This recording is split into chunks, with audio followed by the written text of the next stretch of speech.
Eventually, I will eventually put the details together in terms of, I will eventually put the details to be fine, fantastic. We also have with us, we have all the full complement of all the panelists with us now, and I'm glad to see all of them here. My own name is Neri Bale, like I did mention. I've chosen to appear in this way today because this is a day of celebration for me, assembling all these top member healthcare practitioners in leadership role. Shall we just start with prayer? This is the second stanza of our national anthem. O God of creation, direct our noble cause, guide our leaders right, including the leaders who will be speaking to us today. Help our youth the truth to know, in love and honesty to grow, and living just and true, great lofty heights attain, to be the nation where peace and justice shall reign. Amen. Why do we have transformation moments with BSN? We believe in BSN that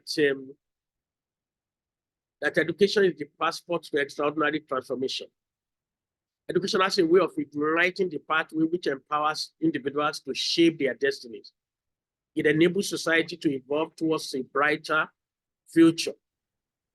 And this has been the reason, in fulfillment of my desire, in fulfillment of my passion, I've always wished that I end up in the educational institution where I believe I could touch more lives. Even though it's not very lucrative in terms of money, but it can be extremely fulfilling.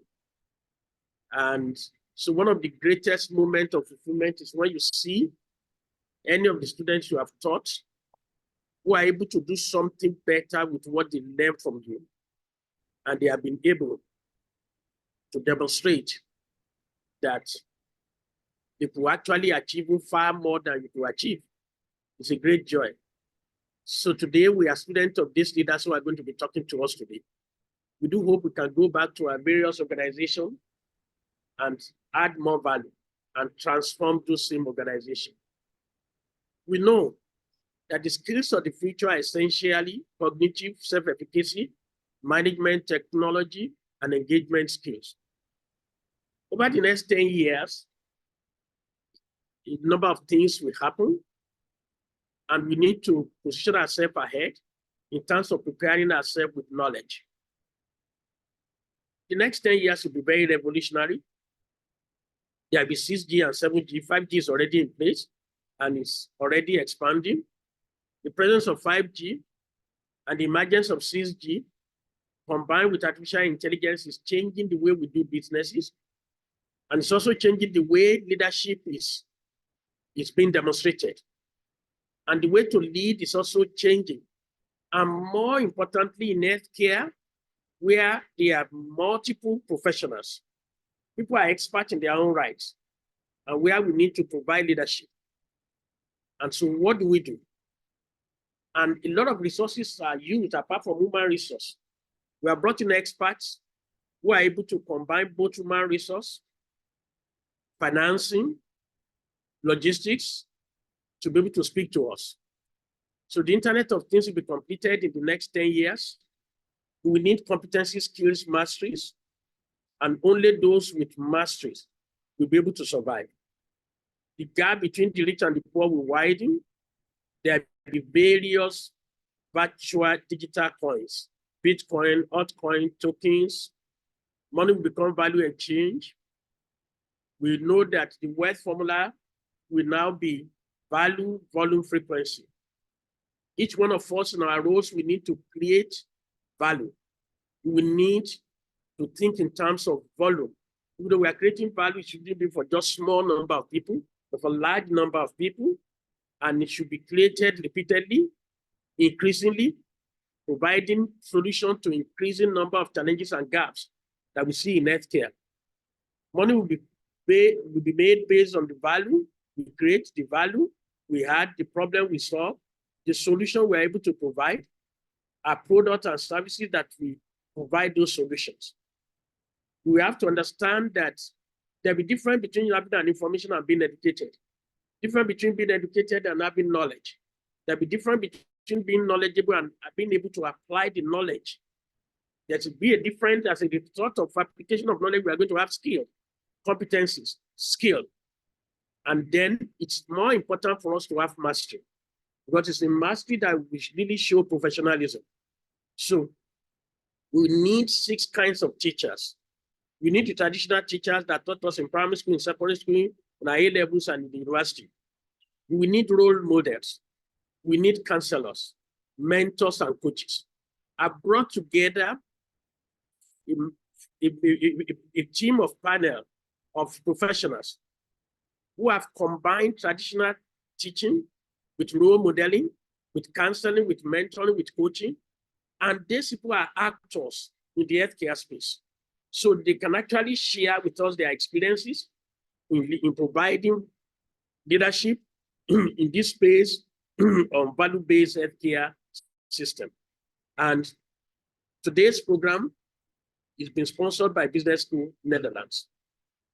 We believe that application will be very important. Whatever we've learned today, we should go back to our various organizations to apply them.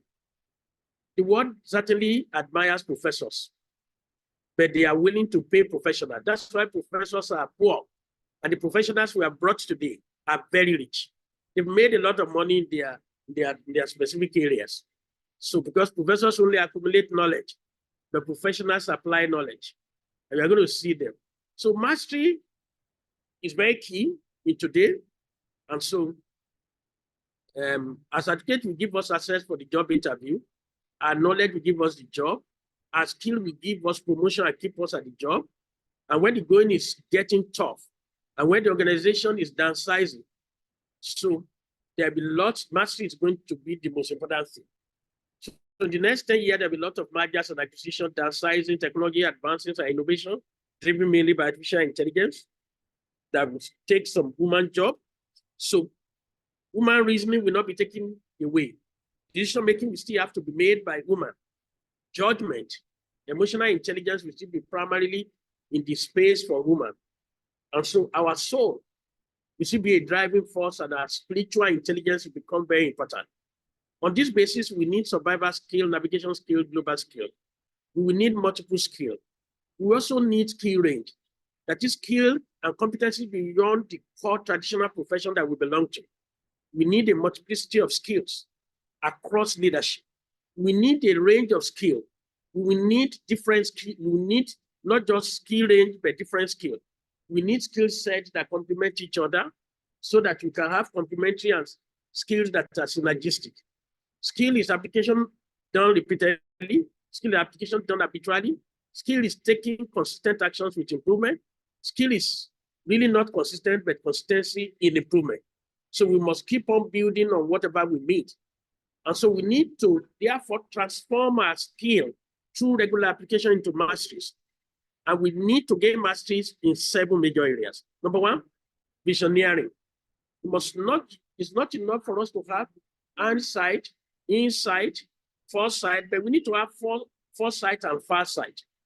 We need to have skill in communication, skill in leadership, in marketing, in financial intelligence, in goal setting, in personal mastery.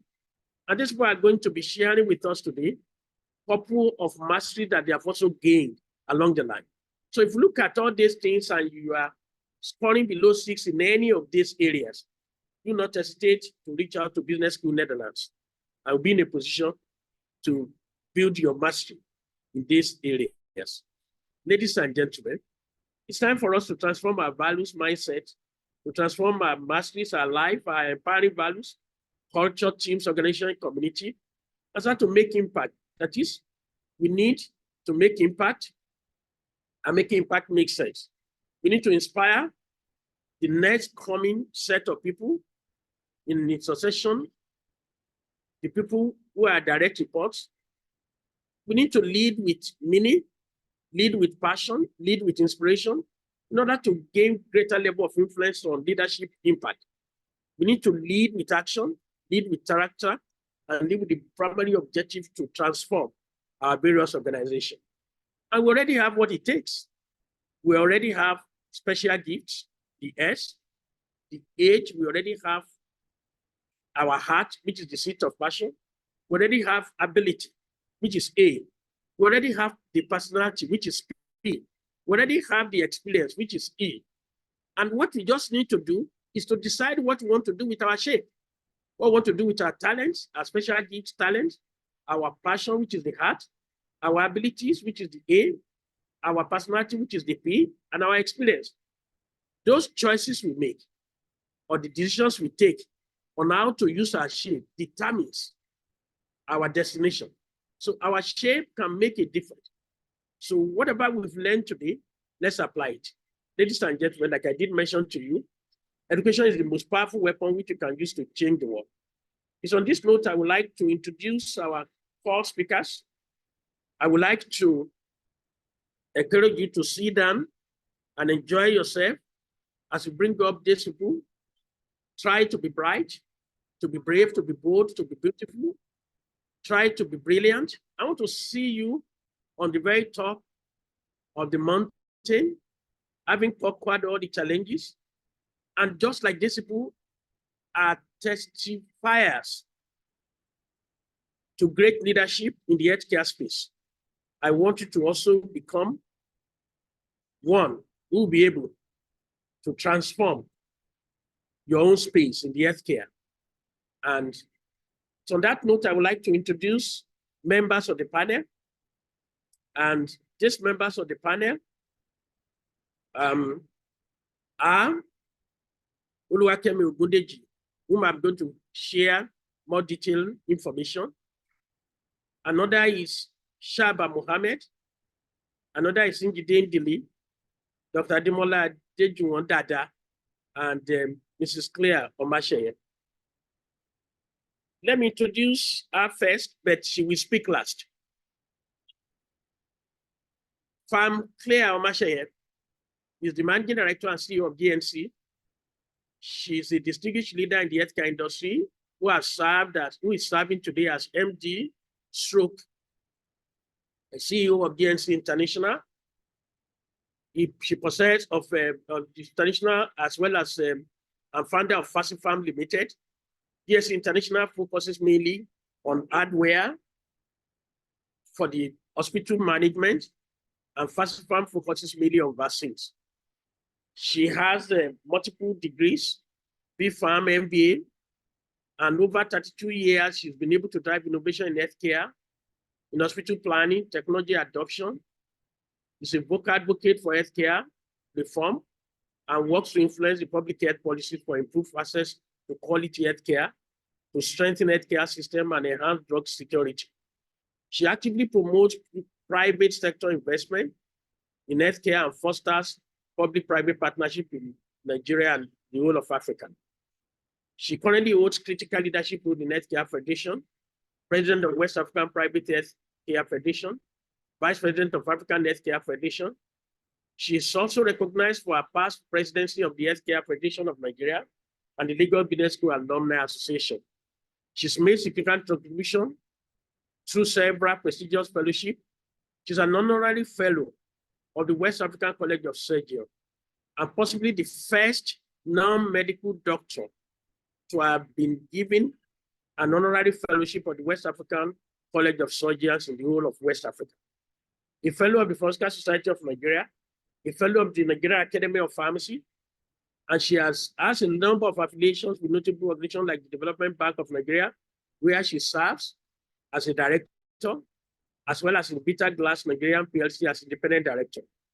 And through her multifaceted roles, prestigious fellowships, and board membership, she stands as a notable figure driving positive change and innovation within the healthcare sector, regionally and internationally.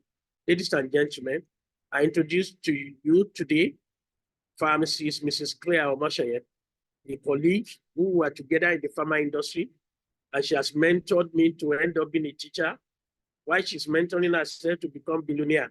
So let's go do. So let me introduce another person. So I'm sure you are going to see her face. I think currently she's not fine. That's her face. So please, when I'm introducing you, please put on your video. So that's a very pretty face. So let me go to the next Good person. afternoon, Prof. Good afternoon, everyone. Thank you. Let me introduce the next person to you. I'm introducing, can you please put on your video? Professor, have we lost? No, yes. Can you please put on your video? Dr. Ademola Dada. Are you able to put on your video? No, I'm not able to. Why? I'm trying all my best. Okay, I think the error is from me. Thank you. I've sorted it out now. Sorry. I didn't give you can put it on now. Thank you. I apologize. I'm responsible for the errors. Sorry. Thank you, sir. Dr. Ademola Dada is the managing director and CEO of Federal Medical Center, Lagos. He's a distinguished figure in the medical field and began his academic journey in Lagos, attending Chapel Primary School before demonstrating exceptional academic prowess at the Federal Government College in Ilorin. And his outstanding stellar performance in WAEC in 1988 earned him admission to the University of Ilorin Medical School, where he actually and eventually embarked on his residency training in orthopedic and trauma surgery at the National Orthopedic Hospital in Igbobi, Lagos, augmenting his training at the Lagos University Teaching Hospital, Luth, Idiaraba. He was recognized with the award of fellowship from West African College of Songel and the National Postgraduate College of Nigeria, with his outstanding performance securing him the coveted Mila Jaja Prize for excellence in the field. He further honed his skill through various scholarships abroad, including the AO Fellowship in Johannesburg, Academic Training Fellowship in Switzerland, in Spain, in France, in India. When you talk of international exposure, she has enriched his expertise on an international scale. He also expanded his knowledge through management courses at renowned institutions such as INSEAD Business School in France, such as Pan-Atlantic University in Lagos Business School in Nigeria, the Donald School of Economics in UK, and currently he serves as an examiner for postgraduate surgery and orthopedic trauma surgery at the National Postgraduate College of Nigeria, showcasing his commitment to academic excellence. His contributions extend beyond his practice, with numerous publications in esteemed local and international journals, where I also serve as a respected reviewer. So when you see him as a professor tomorrow, I hope you know the foundation is already laid. So his exemplary leadership quality led to his appointment as the MDC of the Federal Medical Center, Butimeta, where he has continued to perform its leadership miracle since 2017. Under his stewardship, the hospital has maintained its reputation as a leading healthcare institution, reflecting its unwavering commitment to quality healthcare delivery and patient-centered service over the past 4 years. Ladies and gentlemen, we welcome Dr. Ademola Dada, who you see in the video. Welcome, sir. Thank you very much, Prof. All right. Everybody. Thank you. Let me introduce other people. Can you please put on your video? Ndili. I hope you should see her. Yes, finally. Thank you. So nice to see this beautiful eyes and face. Every time I see this face, my energy redoubles. So if my voice increases, I hope you know the reason. So let me introduce the country director, one who has been a mentor for me in the healthcare space for some years now. One of the most highly educated individual in the area of healthcare management and delivery. She's the country director for Farm Access Foundation, an international NGO with very unique integrated approach. She has been able to address the demand and supply side of healthcare, both from the planning perspective up to implementation, and uses the opportunities that mobile technology and data provide to be able to leapfrog development in the health markets in sub-Saharan Africa. Farm Access today has footprints in 14 states in Nigeria, and we are still counting, including Lagos, support the implementation of mandatory health insurance laws at the federal and state levels. So they are also policy influencers. And so with over 25 years of leadership roles in the healthcare industry in the US and Nigeria, She's worked as consultant to several healthcare organizations. She served as commissioner for the Lancet and FT Commission on Digital Health and AI Governance Health Future, whose report was launched in October 2021 and set up to explore how digital and frontier technology can be used to actually accelerate universal healthcare delivery, especially for the young population and low-income countries like Nigeria. She's on the steering committee of the Digital Transformation of Health Lab, set up in 2023 with the Secretariat in Geneva, and the operational nodes in India and Nigeria to operationalize digital health first and data governance principles. Njide is also the current vice president of the Healthcare Federation of Nigeria, an advocacy platform that is seeking more significant involvement from private sector in Nigeria healthcare delivery system. Ladies and gentlemen, she has MSc in Health Economics, Policy and Management from the prestigious London School of Economics. She has an advanced management program certification from INSEAD Business School in France.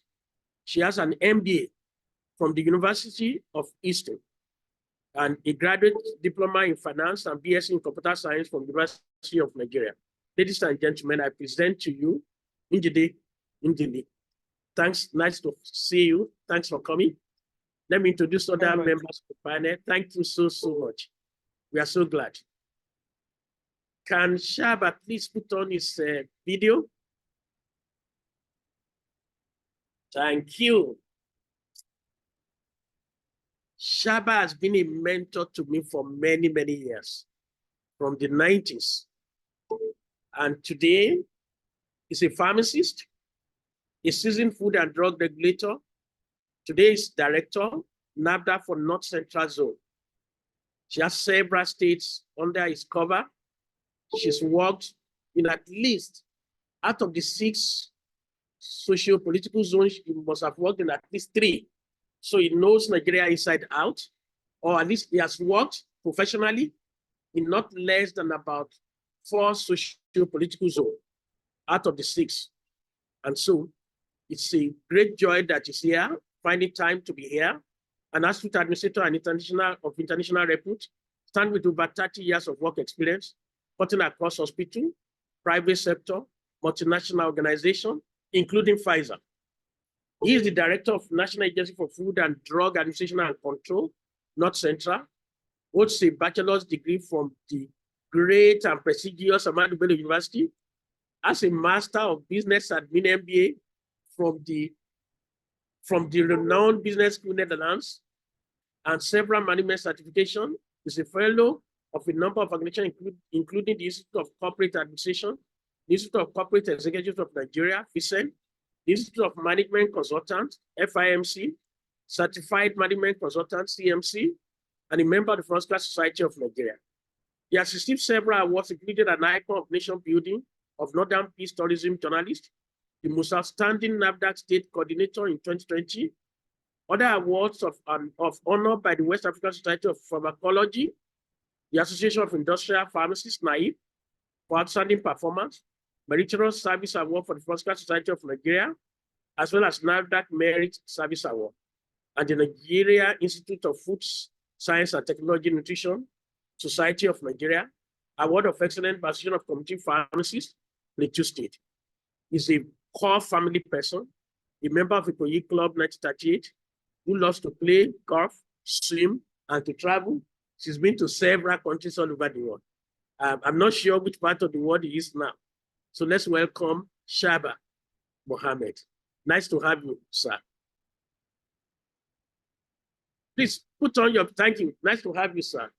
Thank you. So let me introduce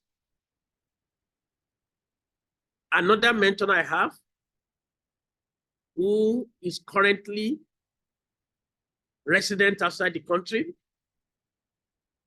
This lady represents the epitome of what I see as the future of healthcare management.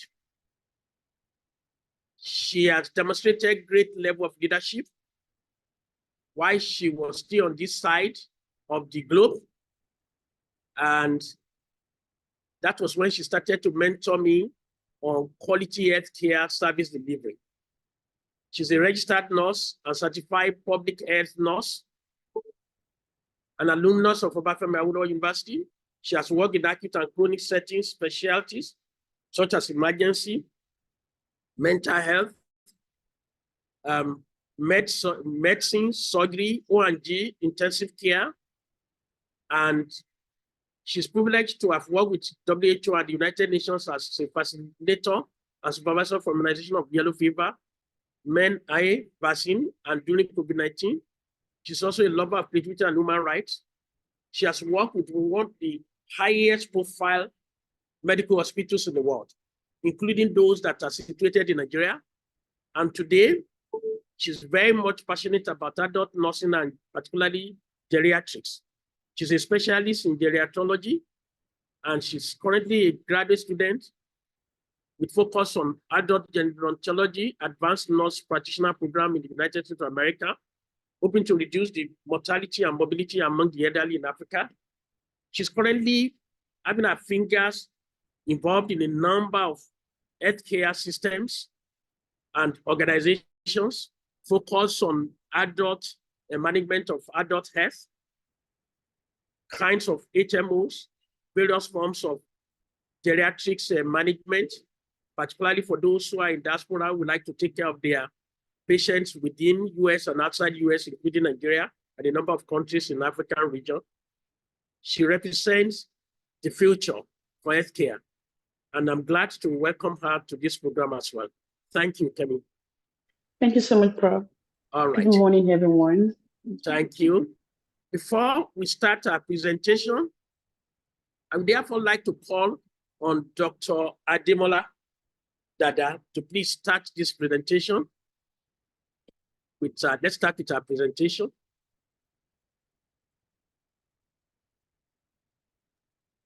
Well, thank you very much, Professor Lere Bale. Thank you, sir. Very beautiful introduction and for putting this hub. I mean, Thank you, sir. We're all here to learn. I'm also eager to listen You can put on your video now. Thank you, sir. Okay. Yeah. I'm also eager to hear from the other presenters. Basically, I think the most important thing, as far as I'm concerned about the healthcare system, actually has to do with the leadership. Okay. Getting a good leadership can make all of the difference. And I actually think that one of the major challenges that we have had in our healthcare system, particularly in our country, is that of leadership. And leadership is not just appointing people to positions. For people who are interested in holding leadership positions in the health sector, it's important that they prepare themselves for leadership. And such preparation would involve both active and inactive processes, formal and informal training programs. Training programs is always very important because it expands your horizon, it assists you in coalescing your idea, and then it gives you the opportunity to actually be able to learn from others, okay? So it's very important that those who are preparing themselves for leadership actually try as much as possible to prepare themselves and have their vision and have their objectives, okay? The other thing is actually in selecting people for leadership position, for governance structure and governance position. And I think that is part of the biggest challenges that we've had in our country, okay? Because this process, like we all know, particularly in public institutions and maybe to some extent even in private institutions, it's always fraught with a lot of political influence. And at the end of the day, you find a situation where those who are selected are actually not able to deliver, okay? So that process itself, it's also very important. And that process must be such that it throws up the best in our system, all right? So that we can put forth our best foot, we can bring forward our best 11. Now, once this leadership is in place, okay, because if you don't have good leadership, it's not likely that you're going to have a good functional system. Once this leadership is in place, it's also very important that that leadership take control of situations and be able to have very good plans to turn things around. From my own experience, I think one of the challenges we've had, particularly in the public hospital space, is that a lot of the leaders actually don't take into consideration the importance of very good plans, strategic plans. I've had instances when colleagues have come and they see some of the things that we have done, and you know, at every point in time, he sees this particular one, somebody jumps up and says, "I want to do it." You know, he sees another one, he says, "Oh, I want to do this one." And one of the things I've always said is that these things don't work this way. Okay, you must have a plan. You must take into consideration your local environment, your local needs, okay, and then your capacity, the resources that you have available to you, okay. And then once this is done, you have a plan, and then you follow that plan, and you follow it, you know, and you must also be able to evaluate that plan, okay. In our own case, at the Federal Medical Center in Meta, one of the first things we did was to have a strategic plan, which was based on 5 pillars. The first pillar was on improving the human resources component. The second one was on improving the quality of care that we give to our patients, and that was why we involved my sister, who is also on this panel, that's Njide, okay, because we had to bring in Safe Care, who assisted us in developing a very good program to improve the quality of care that we give to our patients, okay. And then, of course, there was a need to expand the type of services and type of services that we give, and of course the deployment of technology. And like you said during the your introductory speech, okay, it's going to be extremely very difficult in the next decade if we don't deploy technology to solve a lot of our problems, particularly in the health sector. It's only now when we have this and a very good plan that we can start talking of a value-based healthcare system. And like we all know, the advantages of a value-based healthcare system it's enormous, okay? I mean, with the value-based healthcare system, you are able to holistically take care of the patient. You see the patient as a whole human being. Somebody comes with diabetes, and you're not just focusing on the diabetes alone. You are focusing on the human being, okay? You are focusing on the impact of the diabetes on the human being, okay? And then also, of course, you can then have enhanced quality of care for the patient that would make the patient to be very happy and that would heal the patient, and of course reduce even the cost of treatment, okay? And then that also necessarily will lead to patient satisfaction, better experience, okay? And then, of course, efficiency, you know, in the deployment of resources and resources optimization.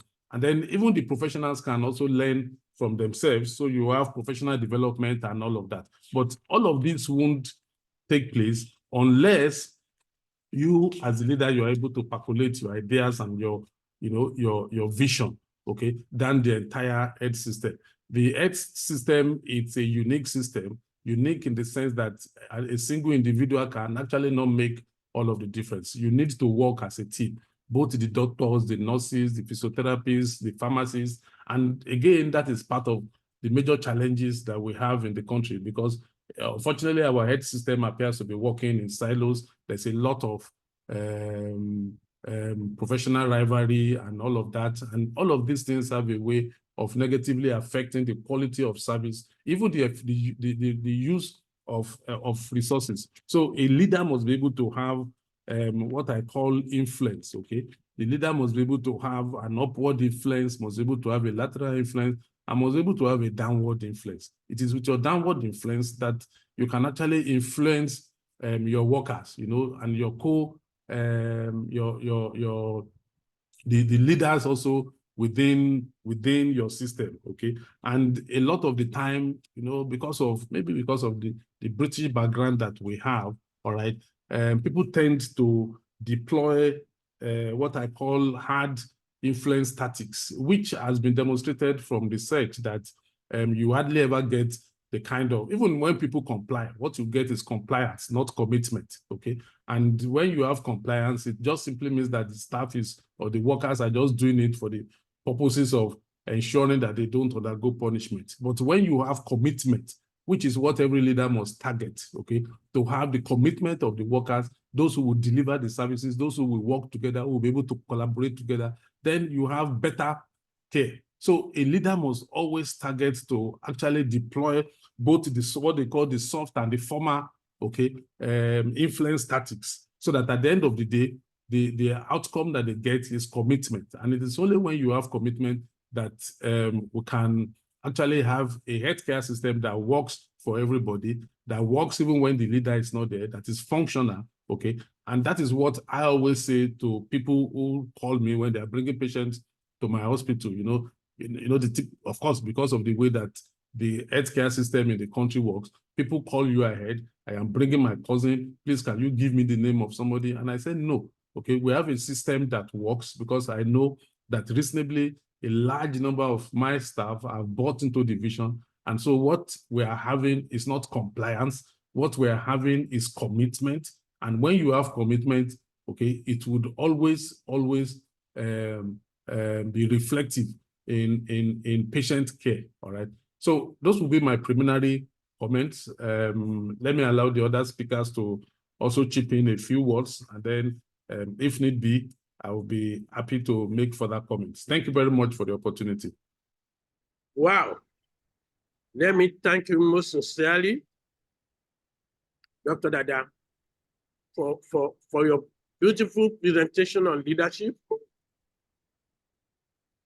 for the practical demonstration of what you have done. You have tried to secure commitment. I've been hired the most competent set of people, and you have promoted teamwork. So we would like to call on Njide to please give us our own perspective, because during your presentation, you actually did, you actually mentioned that. I would have been surprised if any hospital in Nigeria, as successful as yours, wouldn't have had cause to need our services. So on that note, I will go. Do you want to make any? Do you want to share any slide? Yes, I do. Yes, I do. So, let's go straight to sharing. That's all. Click to share. can you see my slides? Correct. Put it on full screen. Yeah. Okay. Beautiful. Okay. So thank you very much. It was great to hear, and I'll try to run through this very quickly. I think a lot of what Dr. Dada said resonates even with me. And again, I like the privilege of being here, also learning. First of all, I think that I want to explain this image on my first screen and the crosses you see there, because PharmAccess recently has gone through a transformation and a rebranding. So we believe that change cannot happen in the healthcare sector if we don't care. So we've even changed our mission statement to the impossible is possible when you care, because we feel that we're not making progress because people genuinely don't care about either their role or the impact of what they're doing to the system. So what we need is a coalition of the willing, which is why you see these crosses. It's actually a movement. And as much people as we can get to buy into that vision and that movement, I think that is when we'll begin to see progress in our healthcare sector. So I'm going to run through this very quickly. I think that most important for healthcare leaders is to understand what the issues are in the environment. PharmAccess normally uses the left diagram to describe what the issues are and around 4 pillars. The demand side, people being able to pay for healthcare, the supply side, the quality of the healthcare that you're receiving, the governance structure, the patient themselves and the role they have to play. And of course, at the bottom of it is the role of technology and how we can leverage technology to advance access to better care. You can see, I'm not going to go into detail, but I'll now make the slides available, but you can see really what the issues are.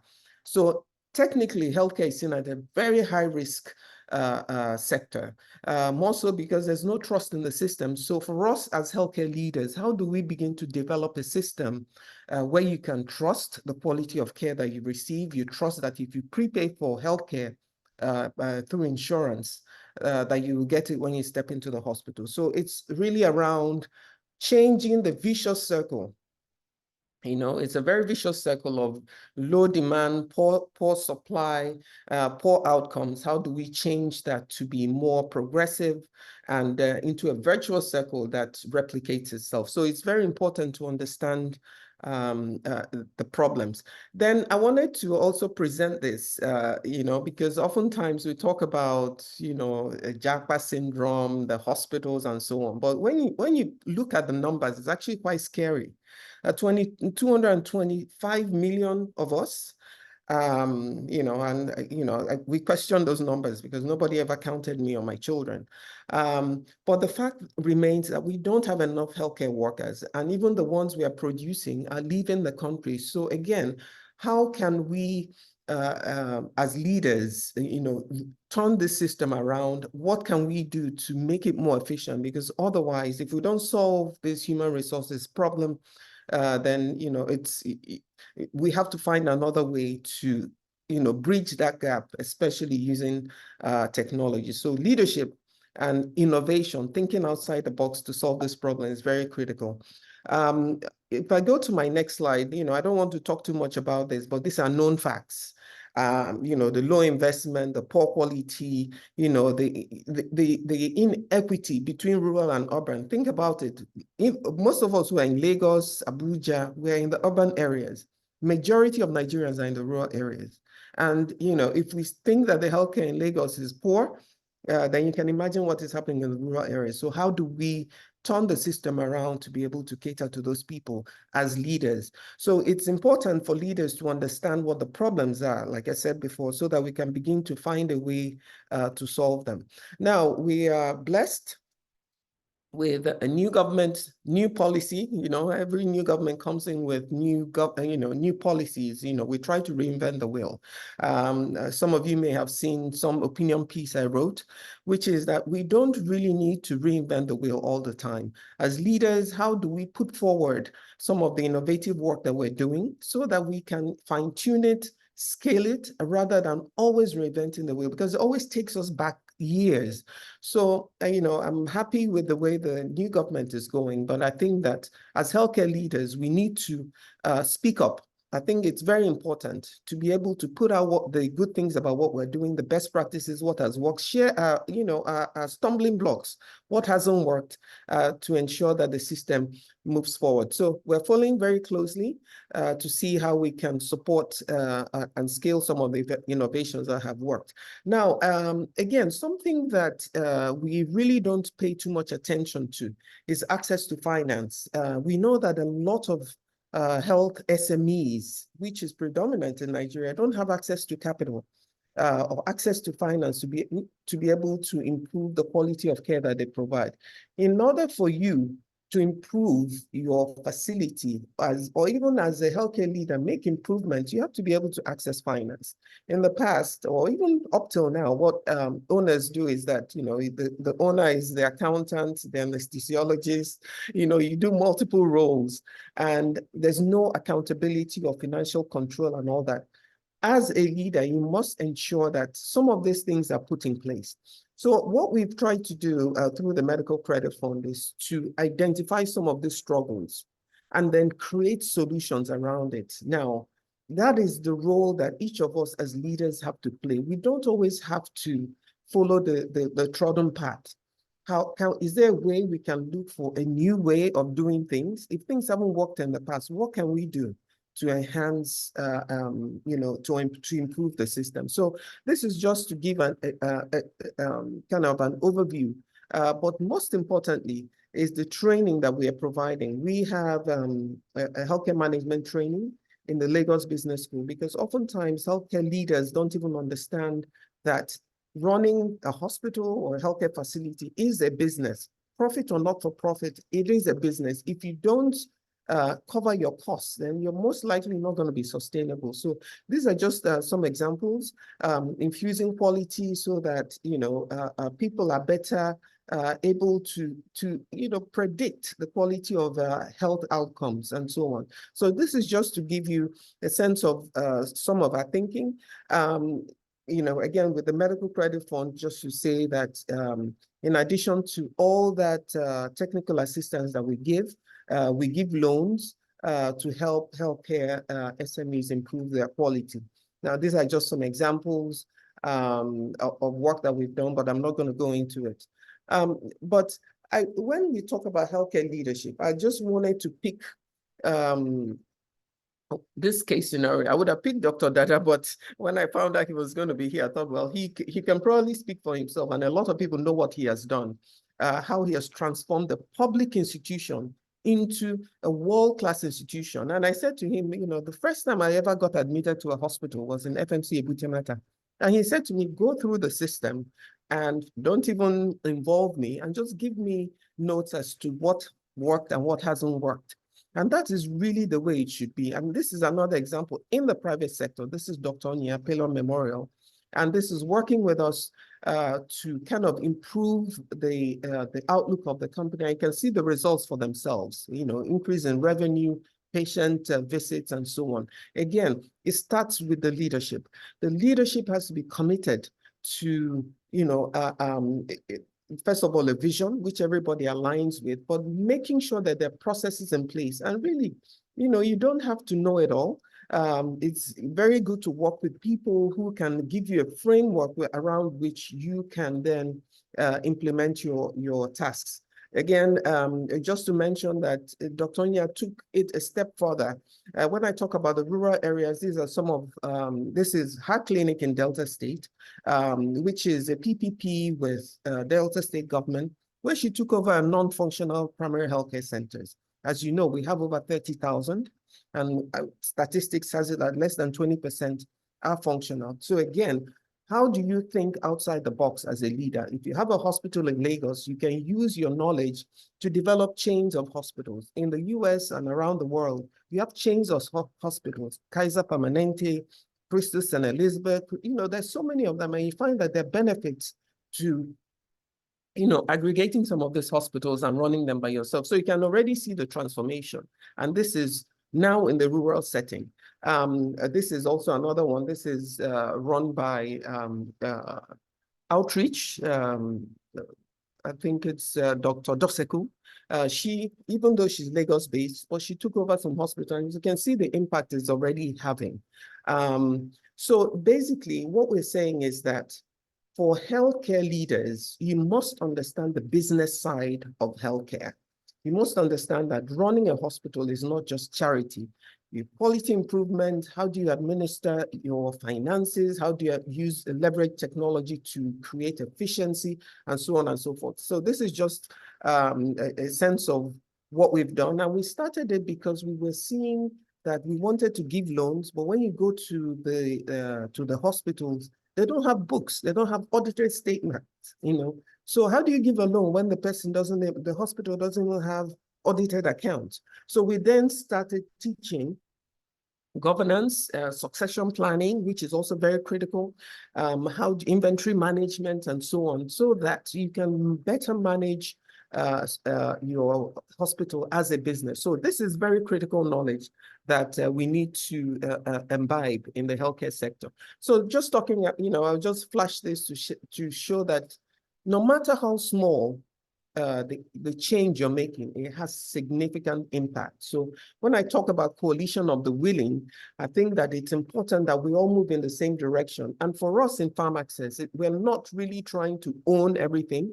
In fact, what we're looking for are partners who can help us cascade, who we can upskill, who we can help support them so that they can, you know, own and license and then be able to cascade some of the learnings across the sector. Then coming back to Healthcare Federation, which I'm the vice president of, is that no one of us can do it by ourselves. We need to unite and speak in one voice and advocate to the government to make policies and an enabling environment that will allow the private sector thrive and support government. So again, this is a clarion call for a lot of healthcare providers who, you know, just join. Let's, you know, we're stronger together to help build and make our voices heard with the government. So basically, to round up, I mean, there's a common thread. First of all, as an individual, you need to have a desire for change. you want to be a pioneer. You don't even have to be a pioneer, but if you want to solve a problem, you have to think outside the box. You need to have a vision. As a leader, there are 3 C's, your character, your competence, your culture, and your connections. We often minimize connections, but I think it's very critical in scaling up what we do. Then last but not the least is making a case. Sometimes we try to talk about what we do, but it's all about the way you present it. It's how do you make a case to show the impact of what you've done? How do you present it? How do you, put it together so that there's buy-in? Again, that is something very important. And I think, Professor Leary, this is some of the things that you should be teaching your students in terms of presentation, making a case for some of the work that they're doing so that there's, we're able to scale and multiply ourselves as healthcare leaders. So basically, my last slide, as I said before, think outside the box, join a platform, leverage relationships for advocacy and continuous development of yourself so that, at the end of the day, if each of us is able to make a change, I think that we've done our bit to cascade the knowledge that we have across the network. So with that, I would say thank you and over.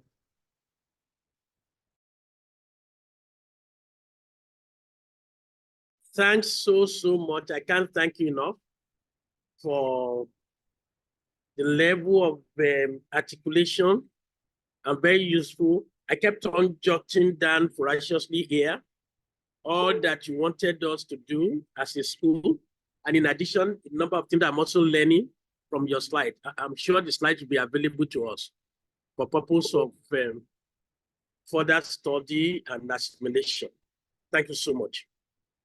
From that, we would like to ask Kemi Ogundeji to please speak to us at this stage. Over to you, Kemi.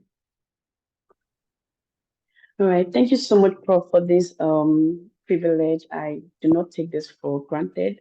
I'm so happy to be on this platform today. I also like to share my screen. Okay. Yeah. Go ahead.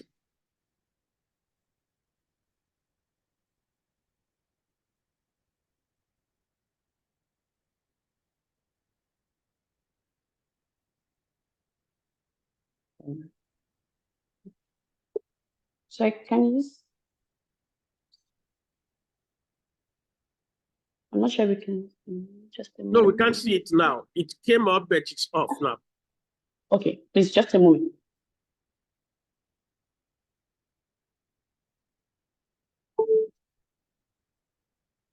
If you have any difficulty, you may send it to us, and you can send it to me, and I will share.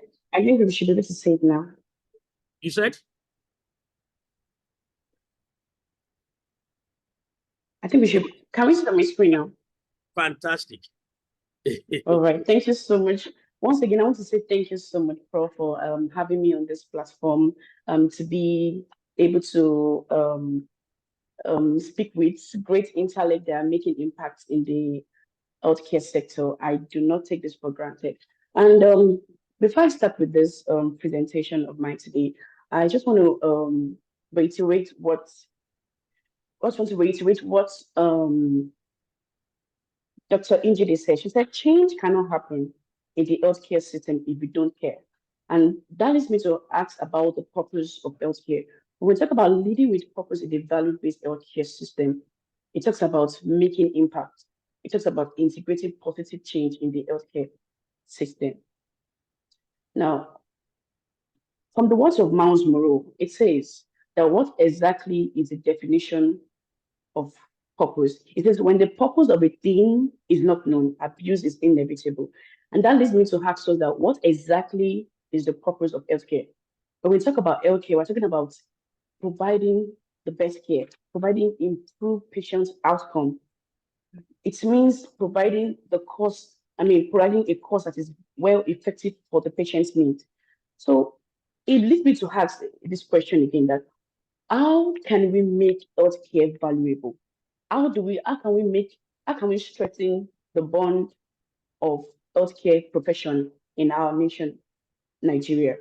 And that leads me to say that value should be the central goal of any healthcare organization and any healthcare provider. For us to be able to make an impact in the healthcare system, we need to start thinking outside the box. Like, Dr. Adedamola said, like Dr. Ejidi said, we need to start thinking outside the box. And it leads me to say, what does it mean to be a leader? Who is a leader? We know that a leader is one who leads people, who inspire people to be the best, who inspire confidence in people. And when we talk about leadership, we're talking about creating a path of direction, creating alignment for your members, for people that are under us. A great leader fosters greater performance and persistence in belonging. Now, another thing that also came to my heart was, what exactly is value-based healthcare system? Like I said, we're talking about the quality of care rendered. We're talking about improved patient outcome. We're talking about reducing the cost of care.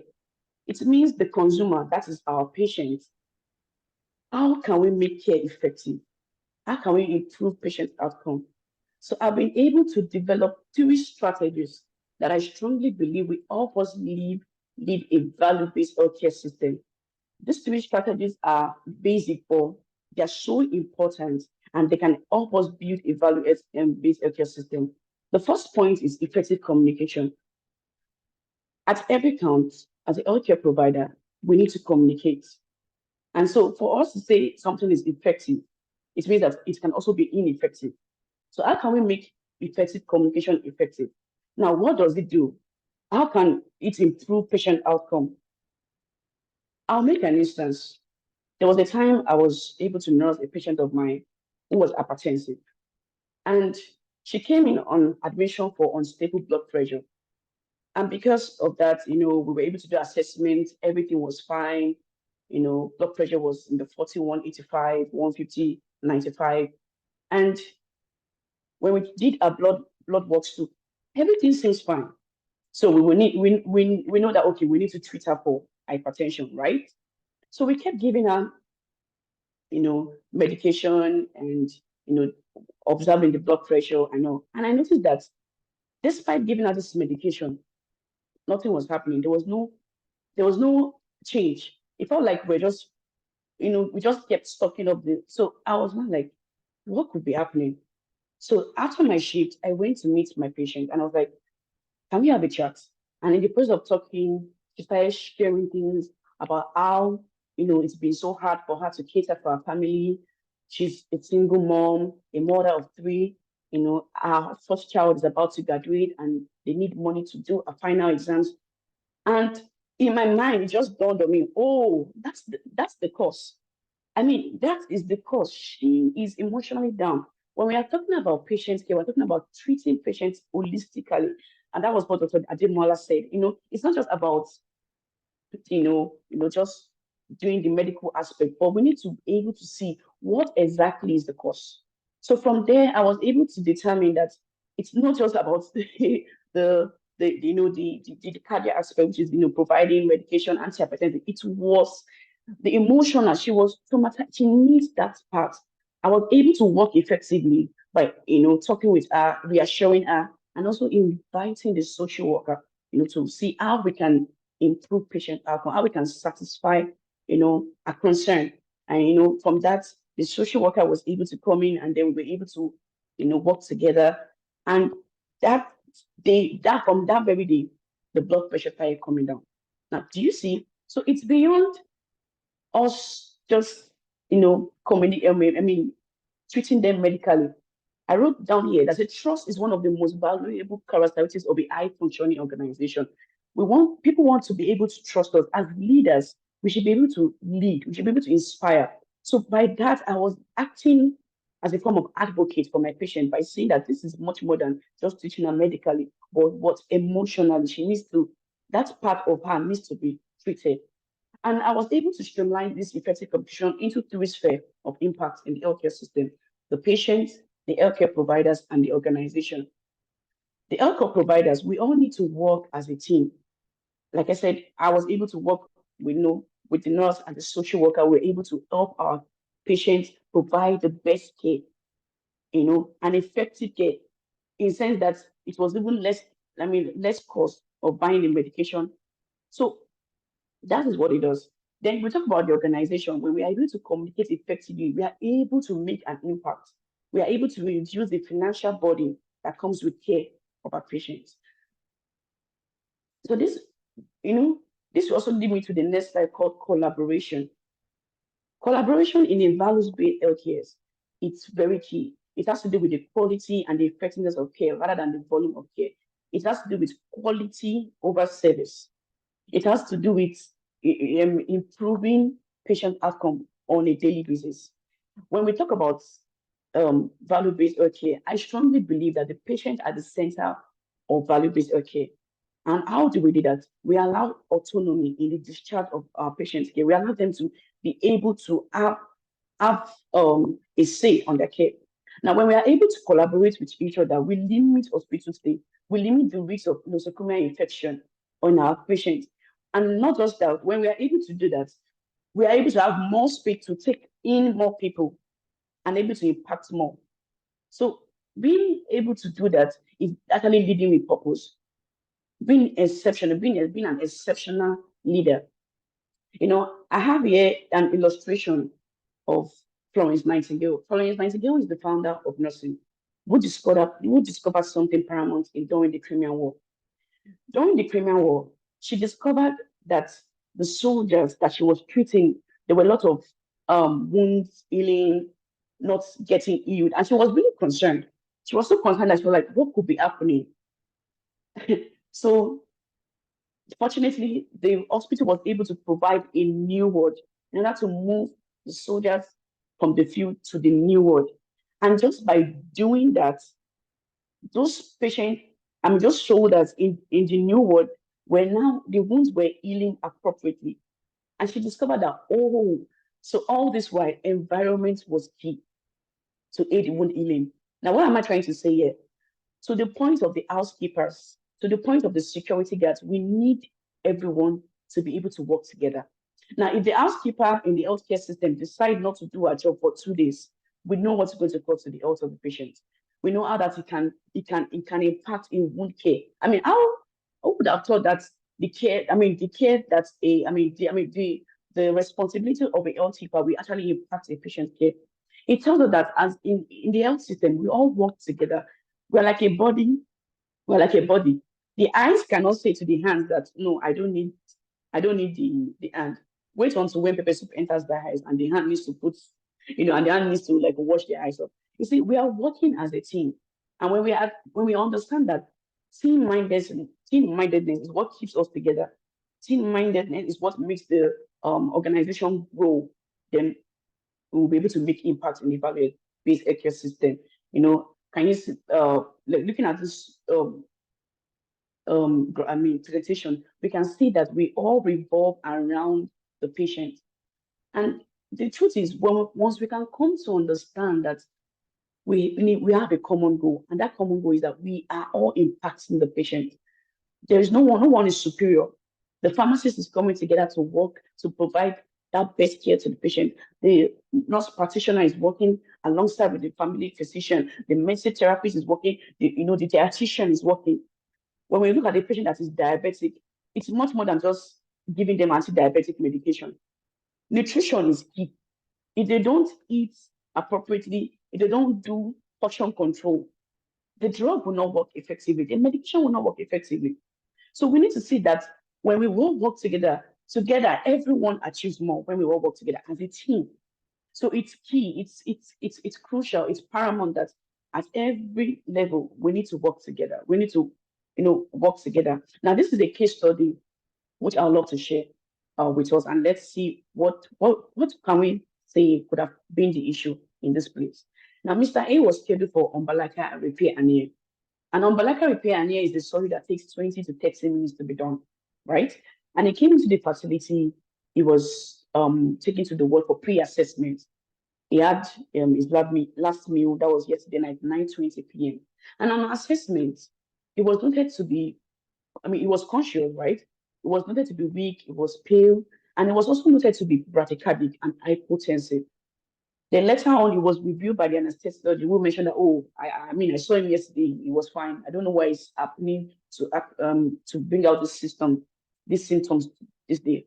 Now, his lab works came through and his PCB was 19%. And this man became restless at exactly 9:14 p.m. Now, this was communicated to the anesthesiologist and the surgeons, but they were like, they have a lot of cases piled up for tomorrow. They need to do this case now. It's just a minor case. It's just a minor case.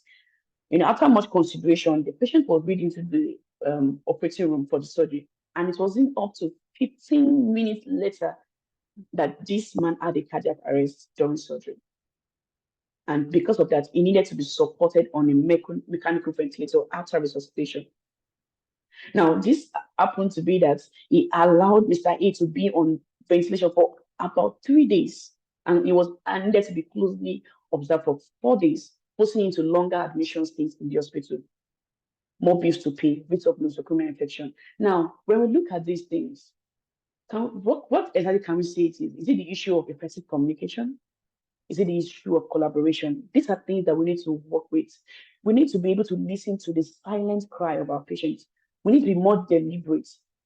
The little body language they make, we need to be able to listen to that and know that, okay, much more, yes, money has to be made.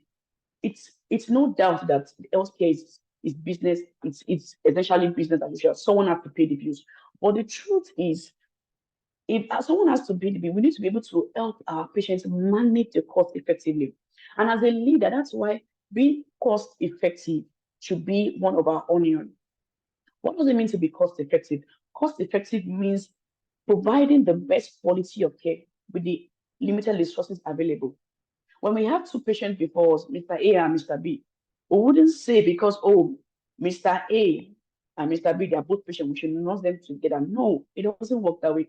The same patient we nursed 10 years ago, 5 years ago, are not the same patient that we're going to be, that we have now. Patients are more sound in knowledge, so they need to be involved. We don't need to push them aside and feel like, oh, we have the right to say whatever. You don't have the right here. They have the right to treatment, right to better care. So they need to be involved. They need to be carried along.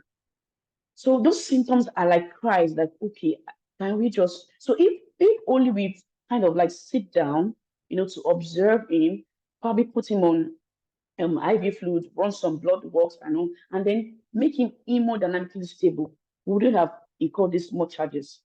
Now, one thing in the US here is that once the patient comes into admission, and in the process of developing, comes to admission, he or she develops nosocomial infection, that is hospital-acquired infection. It's the bills is no longer on the patient. The bills is on the, on the hospital. But here in Nigeria, we've not come to that part here whereby we can easily alter that. So we shouldn't be causing more cost per patient. We should be able to improve care, thereby reducing cost, making cost accessible for our patients. And that leads me to the final point here, which is structured mentorship. Dr. Ingide said something. Now we have this JAPA coming along. Even me, myself, I'm guilty of that. But the truth is, I love it when people go out to travel. But the end point is, are we just going there just to stay there? No. We need to have a mindset to come back, to give back to our healthcare system. This is home. This is home for us. It got to a point, I started asking myself, what about if all the nurses, all the doctors, all the physicians, the dietitians, the medical science, we all come together from different parts of the world to make an impact in the healthcare system? Or what a formidable force we're going to be. What an impact will be. So Dr. Adedamola says something. We need to create a platform whereby the old and the new generation can come together to develop skills to impact the individual and the organization. We need to be an impactful leader. It's key. Mentorship is not a one-way street. It's a dialogue. It's when we all come together, creating opportunities for others to grow. Have you ever thought of what's going to happen to the healthcare system in the next 10 years, in the next 5 years to come? We need to think outside the box. We need to start securing the future of healthcare, and that starts now. I know that everybody on this call right now, there's no one that does not have a mentor at every point in his or her life. To be honest, I am what I am by the mentors over my life. that have shaped me, that have seen the future. Example is Professor Larry, who has, it saw beyond, okay, this is just enough. It saw that there's something special about me. So everyone, we need mentor. That mentorship needs to, it's a way of improving quality care. It's a way of improving patient outcome, providing knowledge and expertise, impacting the next generation. We're not going to be here forever. So we need to create, thank God for technology. Now we can create, this is an example of an initiative. Now we can create leadership programs via Zoom, via Teams. We can work together. We don't have to wait when we all gather. Thank God for technology. We can do that. We can make that happen. Mentorship program promotes a culture of continuous improvement, leading to patient outcomes and a higher standard of care delivery. We need to empower the next generation through mentorship. Just to conclude what I just said, I want us to look back and understand why we actually took the oath when we decided to become a doctor, when we decided to become a pharmacist. It's to improve patient care. The patient is the center of our care, should be the center of what we do. I strongly believe that patient is the center of value-based healthcare system. And we need to strive to make sure that we do everything to make care conducive for them. And this leads me to say that change is inevitable. What I would say, change is inevitable, unless one is speaking of vending machine because we need to pay our money. But change is inevitable. Change is not easy, but we have to. Just like Dr. Njidi said, we need to create change. Recently, I needed to move out of my apartment, and it dawned on me like, I wish I had superpowers so that I can just pack all these things and then disappear to the house. Change is not hard. It can never be easy. The system starts with you and I. We keep saying the system has failed us. Yes, true. That's very true. But who is the system? We are the system. And we are the only one that can create that change. It doesn't take many doctors, many pharmacists, many healthcare, med lab scientists, many nurses to change the healthcare system, to change the world. It just takes one person that is willing, that is in the right direction, who is able to see the good in healthcare, who is able to inspire others. It takes just one man to change the world. And that has always been the place of, or even in the Bible, we've seen it. It just takes one man to change the world. Even the word of God, we've seen that. So from the word of Margaret Thatcher, I just want us to know that it says that you may have to fight a battle more than once to win it. We know that the healthcare system is something that we've been talking about. We need to create change. But the truth is, we will not stop until we get there. We will not stop until we see that patient satisfaction is ensured. We will not stop. We will not stop until we see that patient outcome is our goal. When we have a common goal, then we are able to work together. When we have a common goal, then we are able to reach our goal easily. There's this saying that if you want to go fast in life, go alone. But if you want to go far in life, we need to work together. We need to work together. The healthcare system is not about, just now alone. It's about 10 years to come. It's about 5 years to go. It's about 20 years to come. We need to start thinking outside the box. We need to start making that change now based on what the two speakers have said. We need to start now. It starts with you. Thank you so much for listening. Thank you so much. Wow. For listening. Thank you. Thank you so much for your presentation, Kemi. Really grateful. Thanks for your passion, for all that you have given to it. On that, we would like to call on Pharmacist Shaba Mohammed, who will be speaking to us now. And you can see his beautiful cap. So, over to you, Shaba.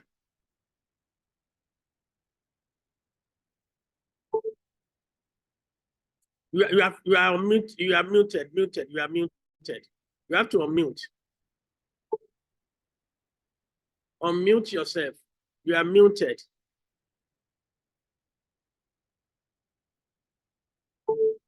Shaba, you have moved out of you have to put on your video and unmute. Wow. Good afternoon. Thank you for that compliment, Professor Larry. It's actually a great opportunity to be part of this knowledge-based events. Before we got to this stage, I'm a regulator. Even though I have experience in other fields, I had clinical experience, which was a few years. I had private sector experience, but then I think for the past regulatory side, so it actually was a very difficult thing for me initially, but I think we were able to as a regulator, under the healthcare, I think we share a lot of things, even with people in the, and while the presentation was going on, I took note of Dr. Dada. He presented a platform for us, and then when it got she also made mention about finances and things like that. I was able to also capture a few of that. And from the presentation by the three people who have presented so far, so in order to actually save time, I will just dwell on a few things and then also be able to marry, what the regulator are setting. I want to share the screen. Yep. I want to share the screen. Go ahead. Yes, that is what I'm trying to do now. And in the course of preparing,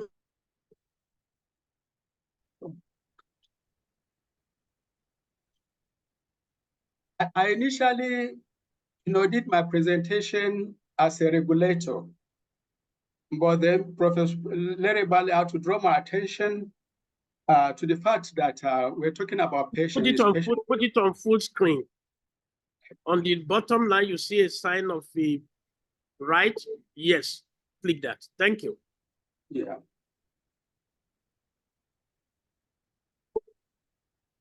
So this is just the as leading with purpose in a value-based healthcare system, which is actually aligning organizational goals with the core values of providing high quality, cost-effective services, which prioritizes safe, efficacious, and qualitative outcomes. I'm adding it to what I do, which is regulated product, which are drugs, that has customer satisfaction, and this reflected in our mandate, which is about to protect by instituting an effective and efficient regulatory system that ensure only the right quality, in this very context, drugs, are manufactured, exported, imported, advertised, distributed, and used. Leading with purpose requires fostering a culture of accountability, innovation, collaboration with various stakeholders and healthcare professionals to actually achieve this. And in a value-based health system, leading with purpose embraces, transparency and accountability, which I think Ijide spoke about extensively. And as leaders, we should be able to champion initiatives that promote patient-centered care, such as shared decision-making, personalized treatment plans, to ensure care delivery is tailored to individual needs and preferences. And I'm going to dwell extensively on this, which is the importance or benefits of leading in a value-based healthcare system, improve patients' outcome. What does that actually entail? By aligning organization go with patient-centered care, we as leaders can outcomes, patient satisfaction, and overall. Number two is about cost, emphasizing value over volume. I mean value. Encourages efficient use of resources. reducing wastage and unnecessary spending, while maximizing. And then on number 3, patient prioritizing purpose fosters empathy, communication, and collaboration among healthcare pros to more positive patient experience and better engagement in their and health equity. When we talk about equity, you know, the disparities and by parities and access to care, promote health equity, and ensure that all individuals or socioeconomic status have equal opportunity to achieve optimal. Fifth one is actually long-term sustainability of care models, promote preventive care, chronic disease management, and population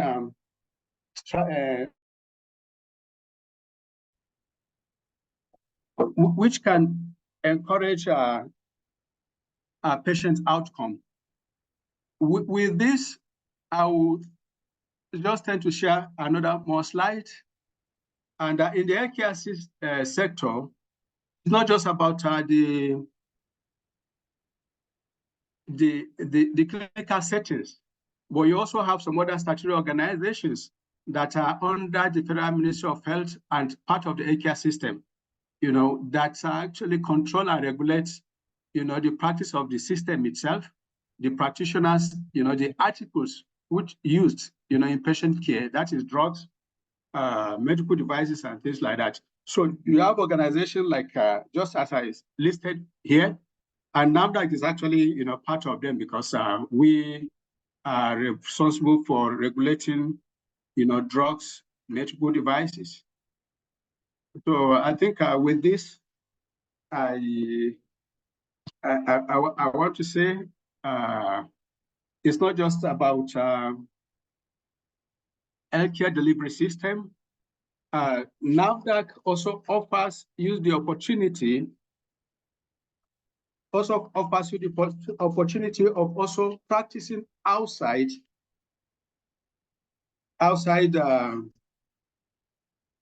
healthcare delivery system, particularly in the area of trade and business. Going by our mandate of regulating the manufacture, exportation, importation, advertisement and sales, you also have the opportunity of, apart from the office setting, you can also dwell on this and go into trade. You can go into manufacturing, you can do export, you can do import of all these articles.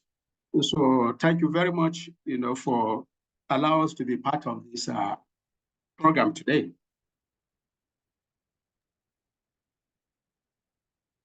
Yeah. So on the slide, I wouldn't want to go into, you know, what we do essentially, because these are more of clinical, you know, based presentation. But in the slide I think I have other things that have to do with what we do, which are actually about facility inspection, laboratory evaluation of products, product registration, and you know, the issue of post-marketing surveillance when a medical product has been registered and is in the trade. It's also a responsibility to go to ensure that what is in the system is actually of high quality and efficacious, you know, product. We also conduct inspection, you know, at the point of importation, exportation, and also conduct investigation where there are issues on violation on medical products. So thank you very much, Professor Larry, and also fellow panelists. Thank you so much, Pharmacist Shaba Mohammed, for your presentation. And we also noted you took time to also sell NAFDAC to us. So we will send a bill to NAFDAC for payment for the advertisement. Thank you. Thank you, sir. All right. Well, On that note, we would like to bring in the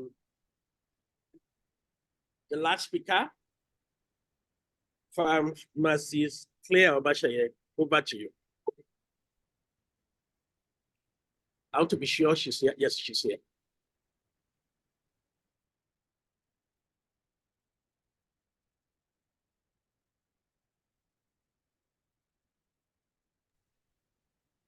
Thank you very much, Prof. I was trying to unmute myself.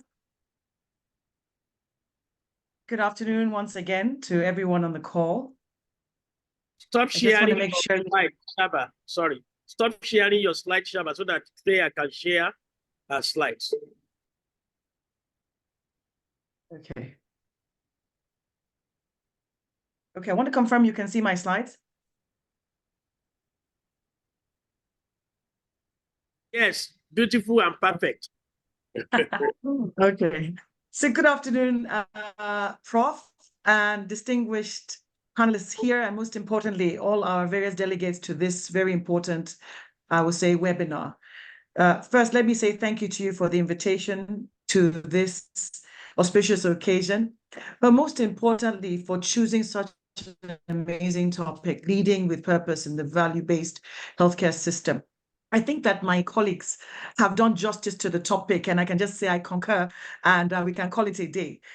From Dr. Dada, with his practical experience of how he was able to take a basic, very basic medical center that was, belonged to, a different dispensation to a one-stop shop go-to medical destination for most of us within Nigeria, and I dare say a few people from West Africa, to Njide, to our colleague Shaba, to everybody on the call. You chose your speakers very well.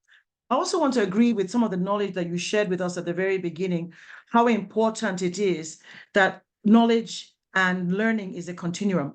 And I dare say that I have learned a lot from the previous speakers, and I was writing copious notes here, as you can see, because one of the things of being a value-based leader is understanding that you don't know it all, and it's all about teamwork. It's all about collaboration. It's about partnerships, about communication.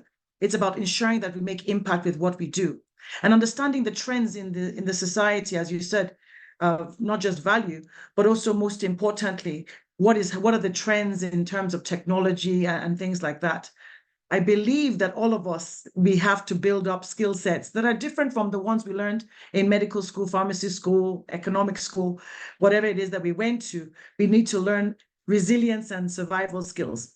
And if there's anything that we learned from COVID-19 pandemic globally, it was those skills, that it was the most trying time for any of us that are leaders or hold a C-suite position. So I am not going to try and repeat what has been said before. I would try and just go over a few salient points that I think may be important to us. Most importantly, we all agree that today, healthcare is changing, and it is no longer the same way it was. In our country, Nigeria, it's particularly challenging. I've worked in the healthcare space for 32 years, and I dare say in the last 3 or 4 years, for me, one of the biggest challenges as a leader has been navigating ethical dilemmas.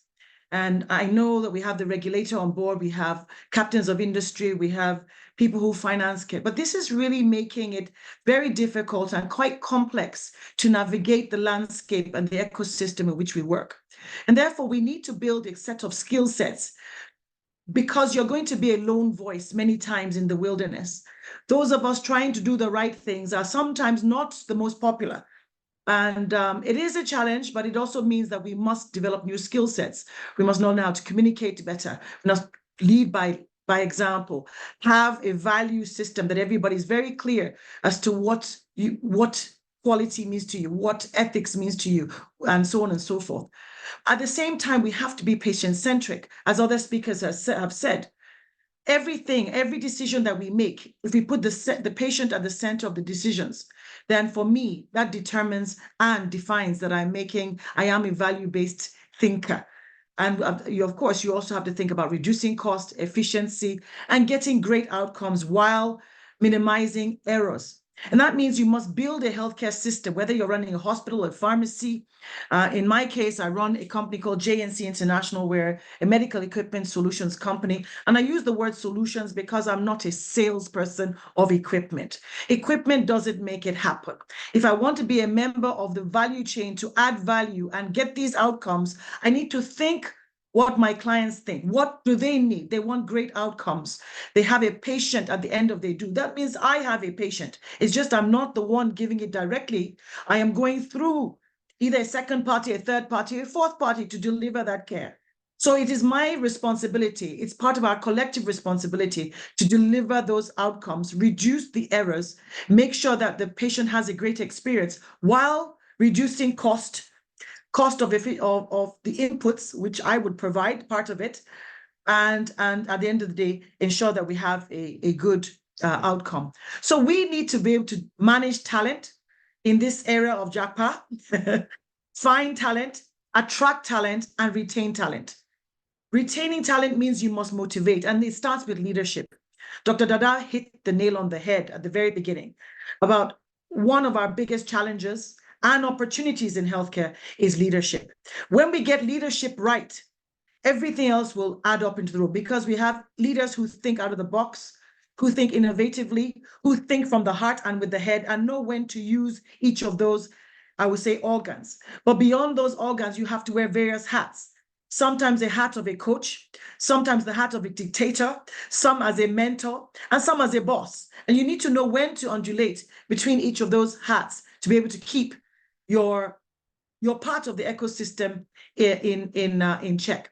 So at the end of the day, all of us have that unwavering commitment to drive value-based care with quality, with patient centricity, with cost at the center. We want to be able to reduce those costs.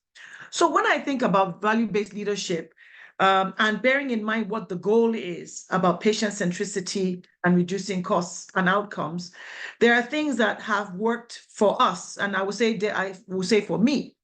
And first and foremost is understanding what my role is and what our role as a company is in this whole ecosystem or value chain of healthcare as regards health and quality outcomes. So, and what are those levers that are within my control that I can work alongside colleagues collectively in partnership to be able to get the outcomes. Secondly is understanding what is patient centricity to my clients and what does it mean to me and ensure that we're on the same page. Third is ensuring what ethics means to me and means to my clients. There are unethical practices that happen. Am I aiding and abetting those? And I'm not just talking about transactional ethics. I'm talking about shortcuts. For example, we sell MRIs. And I know that if you want to do an MRI, a proper MRI for lumbosacral, with the old technology, it would be an hour. With the newer technology, it could be 40 minutes. If you do the right sequences, it could be 20, 25 minutes. But I have people who tell me because they want to make money, that they're only going to do 2 sequences that they know the consultant is interested in. But that is wrong. That is definitely not value-based healthcare. And if I'm aiding and abetting and teaching them that way, then I am no better than the other person. And that has nothing to do with buying and selling and making money and doing wrong things. No, there are lots of things in practice.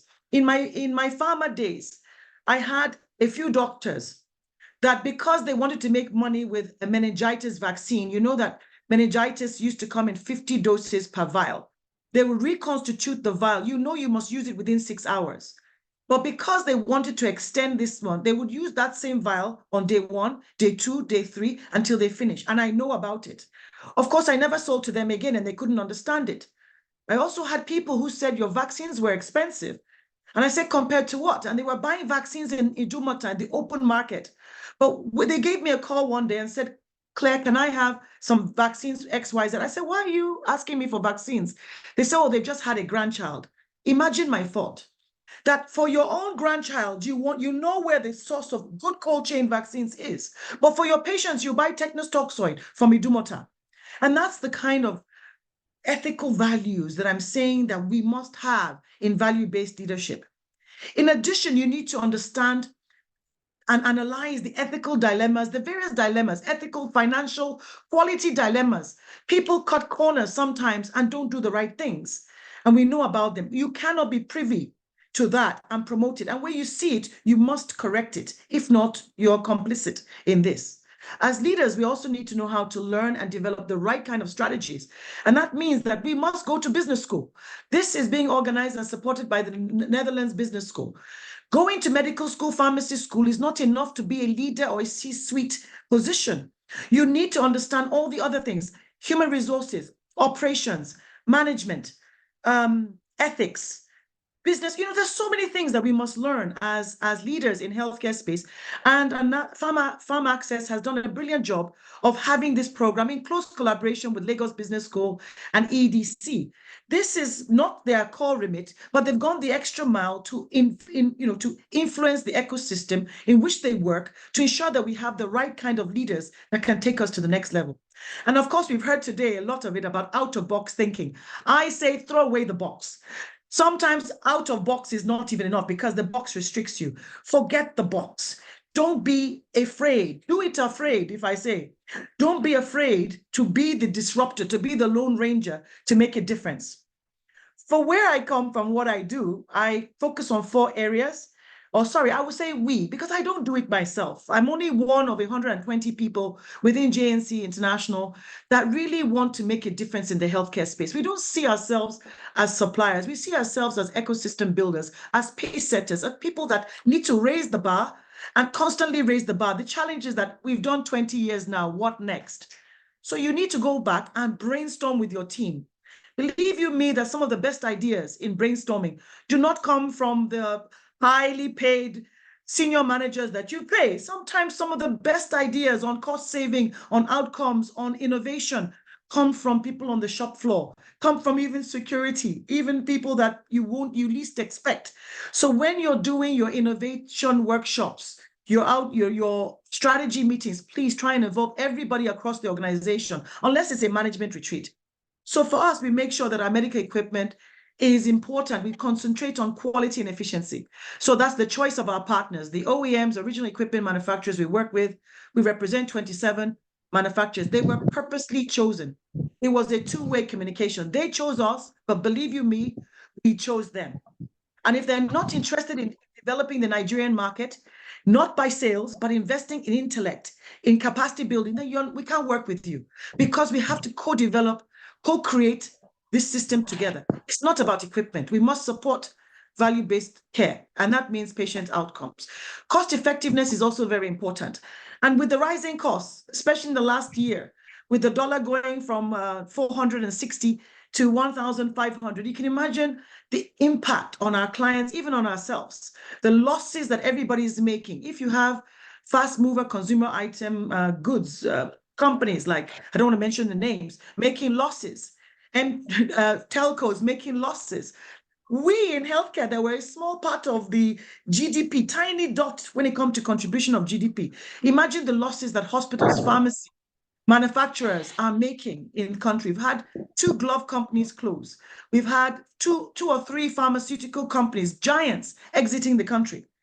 We've had many of us making losses because of the FX. We've had CMDs and MDs of hospitals, teaching hospitals, private hospitals, losing a huge amount of money because of the power tariff going up. So we have to be very intentional in closing and helping our clients to find equipment that is cost effective, that uses low amounts of power. We have an MRI that uses 160 kV of power. We have an MRI that uses 25 kV of power. So if one is more cheaper than the other, which one will you buy? Today, it's no longer about the absolute cost. It's about the cost of ownership. It's about sustainability. And it's our responsibility to point it out. They may or may not be able to appreciate it, but I think today, with the rising costs of operation, most medical directors, directors of administration, finance, CMDs, MDs have appreciated that. Never before have I seen people sign up for service level agreements. Before, people don't pay for service. They wait for it to break down and then come and ask you for bills. But today, you cannot buy equipment that is important, a tool for the doctors to work with, without buying a service level agreement. It is foolhardy, because you can no longer use a CT scan for 4 years and 5 years and throw it away. We have CTs that are being used in the Nigerian ecosystem for over 12 years, 13 years, still fully functional, nothing wrong with them because they've maintained every quarter as and when due. So imagine somebody that's had to buy 3 CTs or no CT because it has packed up, compared to somebody who has sweated that asset for 12, 13 years and is still going. And it is still good technology because they bought the right technology today. If you buy obsolete technology that is cheaper, you will be changing that all on and on. So our role is not to sell equipment. It is that as a solutions provider to provide information on the cost of ownership, on the longevity, on modularity, and what can you buy today that you can add on. You don't have to buy a new thing, and be innovative. So that's it, durability. Our third plug that we do is also innovation and technology. We have technology for primary, secondary, and tertiary care. We heard Njide talk about the various innovative PPPs that were done between Delta State and teaching hospitals, Lagos State and private sector. But today there's even more technology. We're about to implement in the country the rollout of through a grant, a special technology where we do task shifting, where nurses, not doctors, can do basic ultrasound using a point of care ultrasound that has AI. All you need is to put it on the lady's stomach, press the button, place it in the right place, and you can check the gestation. It can pick up fetal congenital deformities. From then you refer on. But at least right from the primary care level, we're able to intervene. Through the Internet of Things, we're able to also provide a simple sheet manufactured in the African continent that will pick up postpartum hemorrhage.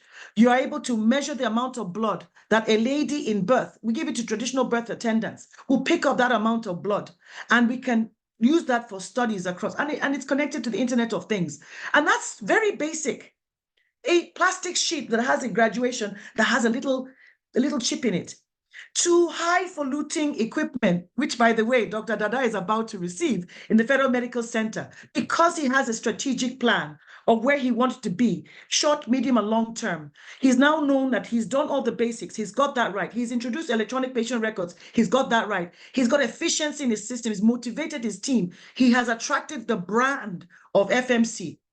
And now he wants to go into the two big issues with non-communicable diseases, cancer and cardiovascular disease. It is strategic in approach, and he will have one of the best cancer centers in this country in the next few months. So watch this page. But it was intentional, and you need to buy the right technology. He didn't just buy a linear accelerator, but it will be one that can do stereotaxy, which means you can do robotic surgery. You don't have to open up the brain, you do the surgery and they go home, they go back to work the next day. This is the kind of surgeries that a government hospital is introducing because you had a leader with vision that believed in value-based. And that is just an example. Again, today you cannot make decisions without data. So data and analytics are what our clients require. So we're also very conscious about introducing equipment that can provide you with that data. If you're going to buy laboratory equipment, we will make sure it can connect to a laboratory information system, such that you can it can go into the electronic patient records that they have already invested in. If you're going to buy a CT and an MRI, it must be able to connect into PACS and RIS, picture archiving and communication, radiology information systems. Data drives decisions. And the more the CEO and his team, his management team, can see the data, they can make more informed decisions. Where are they making losses? Where are they making gains? Where are you dropping the ball? You know, things like that, different things that they want to be able to pick up. We need to be able to do that. And bringing it forward now, giving them an oncology information system to go alongside their radiotherapy equipment that can act as a cancer registry for the whole hospital. So not just for radiotherapy, right from outpatient to chemo, to surgery, to radiology, to radiotherapy, to if you need to do post-care and so on and so forth. Then finally, collaboration and partnerships. You cannot today work in a lacuna. You need to be able to be part of an ecosystem. So you need to understand where your place is. So we believe in strong partnerships, strategic partnerships, and that's why we have 27 OEMs. We believe in long-term partnerships with our clients. So we don't do transactions and deals and sell you something, make money, and be happy. We're thinking the long term with each of our clients. They start as a customer, they become a client, we get closer, they trust us, and they become a partner. We become a strategic partner within the gamut, of course, of tendering and so on and so forth. And then we now believe that we can no longer just be hearing policies being made that affect us. We have to be able to be part of the policy making. You cannot, as the MD of JNC, go and sit in the Ministry of Health and say, I want to be part of that policy making. It's not done. But if you join and you help to form organizations that have core responsibilities, for example, the Healthcare Federation, where Njide serves presently as the vice president, where I had the privilege of being the pioneer president 8 years ago almost for the Healthcare Federation, you see the impact and the policies, the advocacy that we have together as doctors, nurses, hospitals, pharmacies, manufacturers of pharmaceuticals, people who finance healthcare, who teach system strengthening in healthcare, all of us coming together and working with government, being at the table now when decisions are made. Of course, you can see other organizations like the West African Private Healthcare Federation and the new one, which most of you won't know about, which is HEMDAN. Is all the equipment manufacturers have now come together to form an organization. We are competitors, by the way. Highly fierce competitors in the marketplace. During tenders, we're like this. But if we do not collaborate, cooperate, I call it cooperation, cooperate with our competition, we will not be able to influence the ecosystem and get the right standards, the right qualities, stop the equipment dumping, the amount of second-hand dead equipment coming into Nigeria that is end of line, emitting high doses of radiation to our patients. We have that responsibility, yes, to provide the new technology and stop the rubbish that will affect our clients. So we must learn to cooperate as competition, and that is value-based care. Partnerships also with our centers, public-private partnerships that are win-win, that fulfills what governments and hospitals want. For example, with a teaching hospital, I'll use Aminu Kano Teaching Hospital as an example. They want to train residents. They want to be able to use a CT to have access to quality diagnostics. They want to also do so many things, and we are able to meet them halfway with not increasing the prices and making ridiculous things, allowing them to run their ship. They get access to the advanced technology. This relationship has been going on for 12 years and still strong. We just bought a brand new generator for this system. They're about to buy their second CT. Nothing wrong with the other CT. That is perfect, a perfect idea of public-private partnership and what can come out of it. As a ecosystem player in the healthcare system, these are some of the things that we in the equipment space face. We have to comply with NNRA. We have supply chain disruptions. COVID was a nightmare. To get real ventilators, not the cheap and cheerful rubbish from certain parts of the world, real ventilators that today are still working. Most of the ventilators, I would say 80% of the ventilators that came into Nigeria during COVID are not working. That is a huge loss for our country because we wasted resources. But those that bought from right companies, like JNC, like other companies, their ventilators are working to today. Their ICUs are some of the best ICUs in the country. They have brought down the cost. I don't know if you've ever been to an ICU, but the cost usually in the UK is thousands of pounds every day. I mean, go and ask Dr. Dada how much he charges for ICU. It is like this compared to private sector. It is like this compared to anywhere in the world, but it is high quality. And that is only because they bought the right kind of quality equipment right from day one. And I know there were supply chain challenges, but we overcame it. They allowed us to supply, over a period of time, and we resolved it. We have issues with funding. We heard that today. Funding and Forex. Forex is a nightmare. But funding, it's our responsibility to find innovative funding, to work alongside our clients, to be able to afford some equipment and pay over time, or to lease equipment where we can. So there's a lot of things here, and I won't go through all the various details, but a lot. We have worked alongside the Healthcare Federation to reduce tariffs. Theater lights, 20% duty. Modular theaters, 20% duty. Ambulances, huge amount of duty. We've been able to bring that down to 5% in many cases. And we're still continuing to sort that out. But you cannot do it alone. You have to do it in collaboration. So try and round up. I think that for us as leaders in the healthcare space, or potential leaders in the healthcare space, there are quite a few challenges that affect us that we need to tackle. One, to understand the market. Two, affordability and disrupting costs. What are the costs that can affect us and can lead to bad outcomes? Three, how do we leverage on technology to be able to change the narrative? And when I say technology, I mean from the basics of AI, maybe AI is not so basic, but from the basics of machine learning, AI, your phone has AI and machine learning now. So it is really basic. Okay. To high polluting technologies that we're talking about, the role of solving the issues with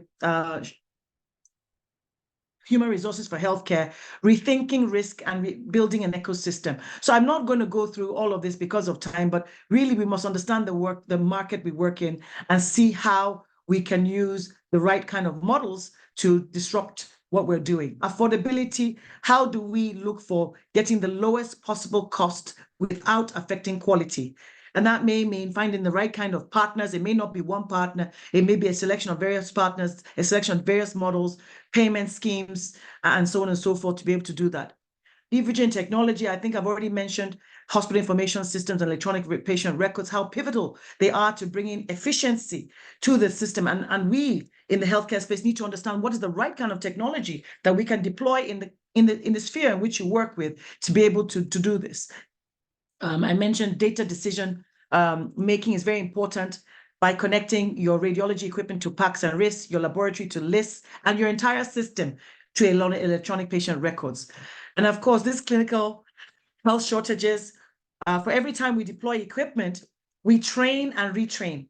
But what we've seen in a lot of our hospitals, for example, is they've lost a lot of their staff, and there's no institutional memory because quite a few left at the same time. So it's also important for us to know that training does not stop immediately I've supplied equipment to you. I have a responsibility to continue to train and retrain. And then you do train the trainer and get manuals, help you to build manuals that will last the test of time, that when your new people come on board, there's an induction program for the new person that comes into the CSSD, that comes into the theater department, that comes into the radiology department. Those are the things that we need to do to train the workforce and have these happy faces that we see here. We need to rethink risk. The risk factors that affect us as leaders in the healthcare space to be able to derive value are enormous. So what are the risks that affected you last year, last quarter, last month, last week? They're hugely different. In the last few weeks, I think we've just seen the difference of the change of tariff in going from band B to band A, what it has done to your bottom line. So you have to be able to, every time things change, every month minimum, you need to do a pastel.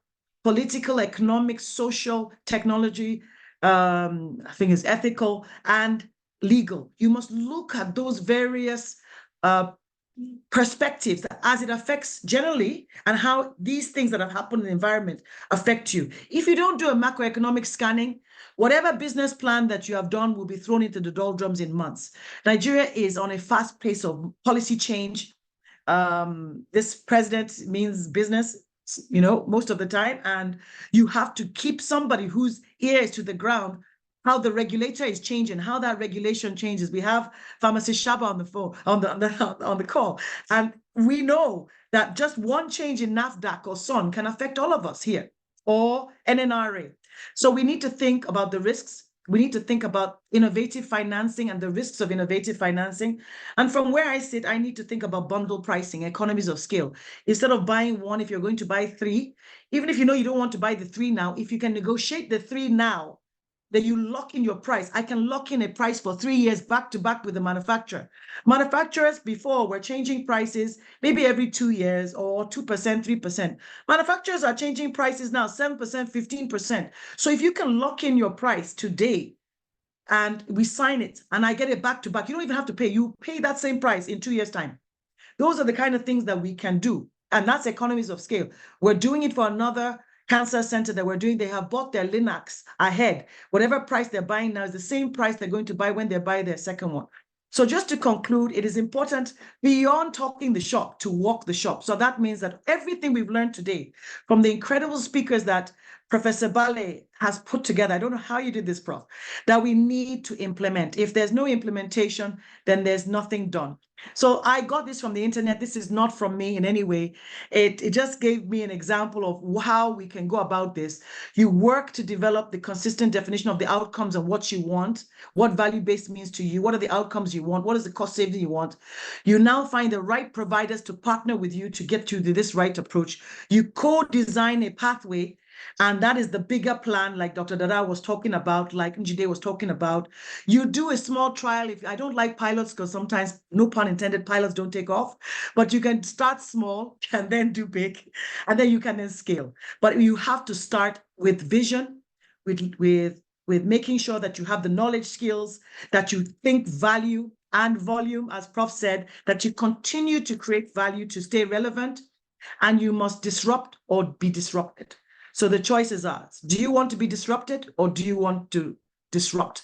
So let's be disciplined. Let's lead with purpose. Let's have accountability, transparency in what we do. Let's be value added in everything. Let people know that when they speak to, when they see you, all the people on this call today, he chose them specifically because we are not afraid of being different, of being disruptive, and really giving the best for our patients. Thank you very much, everyone. Wow. Wow. You can imagine when I spoke to Claire this morning, she told me that she was not feeling very fine.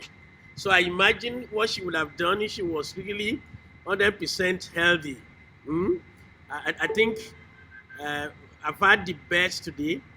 I've had the conflict of engagement today, but I choose I would stand on the side of this program. One of my colleagues was offering to implement. I imagine missing on this great opportunity of all these wonderful people who have spoken.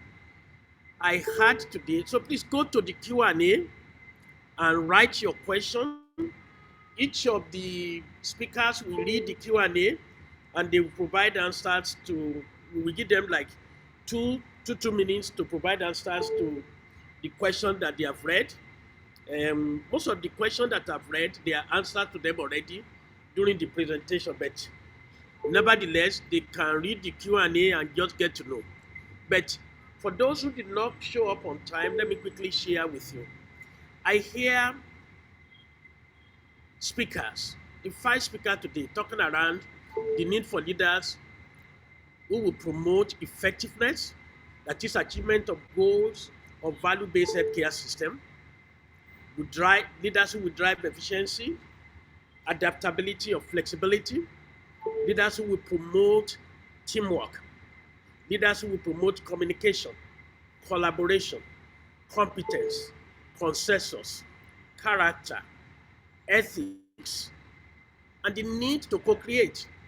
In some cases, to even work with competitors, which is called co-opetition, to work with competitors to achieve common objectives. Sometimes competitors gather together to work with government to lower tariff rates. The need to add value, leaders to drive the additional value, to drive cost effectiveness. The need to promote the thinking, not just think outside the box, but at times to remove the box. I had the need for us to adapt and make the best use of technology. And from the first speaker to the last speaker, you could see the issue of technology running through.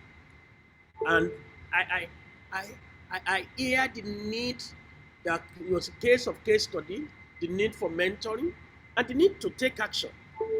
Because all this discussion will just end up at mere discussion unless we take action. We must go back to our various institutions of healthcare and start to make things happen. As for me, I will see everything I can do to add value in the 2 areas and to see what I can learn as well from each of the speakers in the various areas that they are spoken about. The school is particularly interested in the area of digital transformation. I'm particularly interested in the area of competency building the competency of people and helping to translate. I heard them spoke about the need that at the end of the day, a value-based care system will help us achieve better care outcomes, improving patient experience and controlling costs. We'll be able to deliver high quality, efficient, and patient-centered care in very ethical way. And they emphasize outcomes, and as we improve healthcare outcomes and enhance the overall patient experience, we will be committed to delivering value through quality care, patient satisfaction, cost effectiveness. We need to foster a culture of continuous improvement and innovation. We need to streamline processes to enhance efficiency, and quality of care. We need to nurture a culture of learning and adaptability. We need to promote effective communication and collaborate toward common goal, even when it means collaborating with competitors. And we need to promote the concept of PPP, public-private partnership, which, like your GNC, it's actively doing. And we saw public-private partnership in what the pharmacists have done also with the FMC Yaba, and in terms of the activities in about 14 states. We need to drive consensus on value-based initiative and mobilize resources effectively, and we need to be very strategic with great foresight as to what Kemi said. We need to look into the next generation, the future. In 10 years' time, what we want to achieve. We need to start to lay the foundation with clear performance metrics and monitor progress. We need to drive sustainable change and optimize resource allocation. We need to look for instruments in driving meaningful transformation to improve patient outcomes and promote sustainability in healthcare. And we can only do this by prioritizing patient needs. Patient, patient, patient. Fostering innovation, promoting effective communication, and making strategic decisions. This program has been brought to you by Business School Netherlands, a school that allows you to study in the comfort of Nigeria and graduate in the Netherlands, in Amsterdam, or in The Hague, depending on where we do our graduation each year. We about 8 out of 10 students are fully satisfied and they eventually pass through the school. We take about 400 students every year. We have multiple accreditation. We are lucky to have remained among the first tier MBA school based on CEO rating. All the CEOs in the world who have had cause to employ more than 2 MBA holders from different parts of the world has rated us as being number 1 and in the first tier.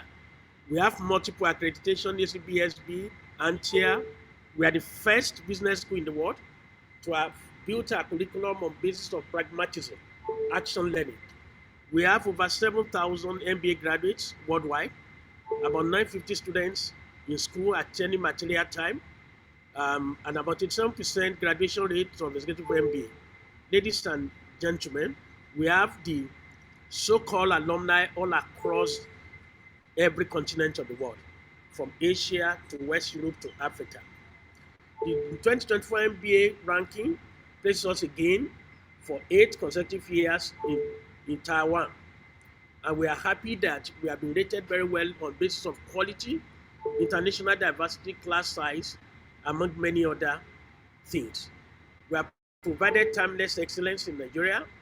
We've been in existence in Nigeria for the past 21 years. The school has been in existence for the past 36 years. We are a Taiwan MBA school that makes it possible for you to study here in Nigeria and to work in any part of the world because we are globally accredited. Peradventure, you would like to also know that it is time for you to reinvent yourself. You want more of things like this. What you see today on healthcare is what we do daily in the school, in our programs. The takeaways is knowledge is of no value unless you put it into practice. Like Claire said, we must put this into action because it's an action learning school. Intelligent people solve problems, but wise people prevent problems. We must prevent problems in the healthcare space by learning how to work together based on the dictates and the guidance of all the speakers.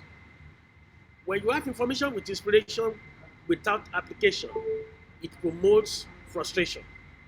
But when you are informed the way you've been so far, and you are inspired, when you go back to apply what you've learned, it leads to transformation.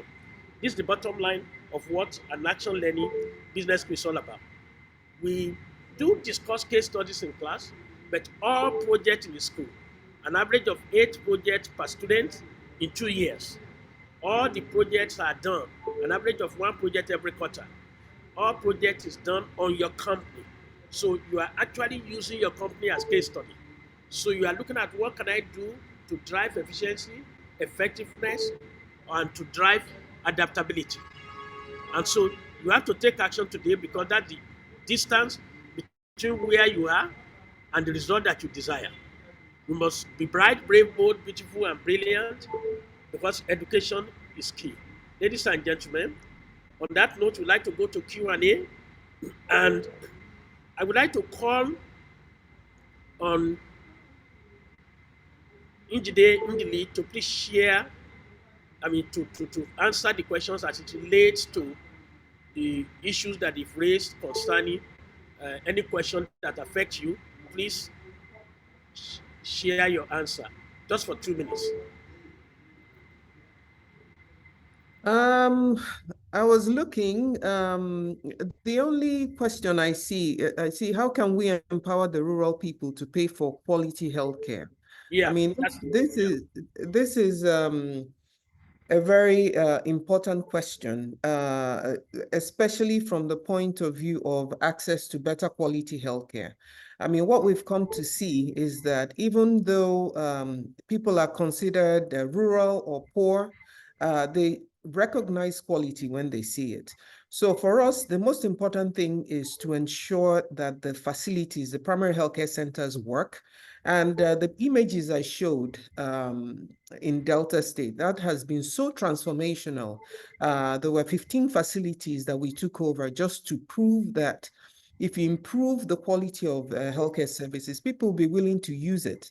And what we've seen so far, in fact, I've taken the results, the impact evaluation, all the way to the Minister of Health and to the Governors Forum, because, we put side by side what was done with the PPPs and what was done in, the results and indices from the public PHCs. And I can tell you that in the 3 years that we've been running the PPPs and the rural facilities in Delta State, we've had 0 maternal mortality. And I mean it, 0, compared to the state average, which is quite extraordinarily high.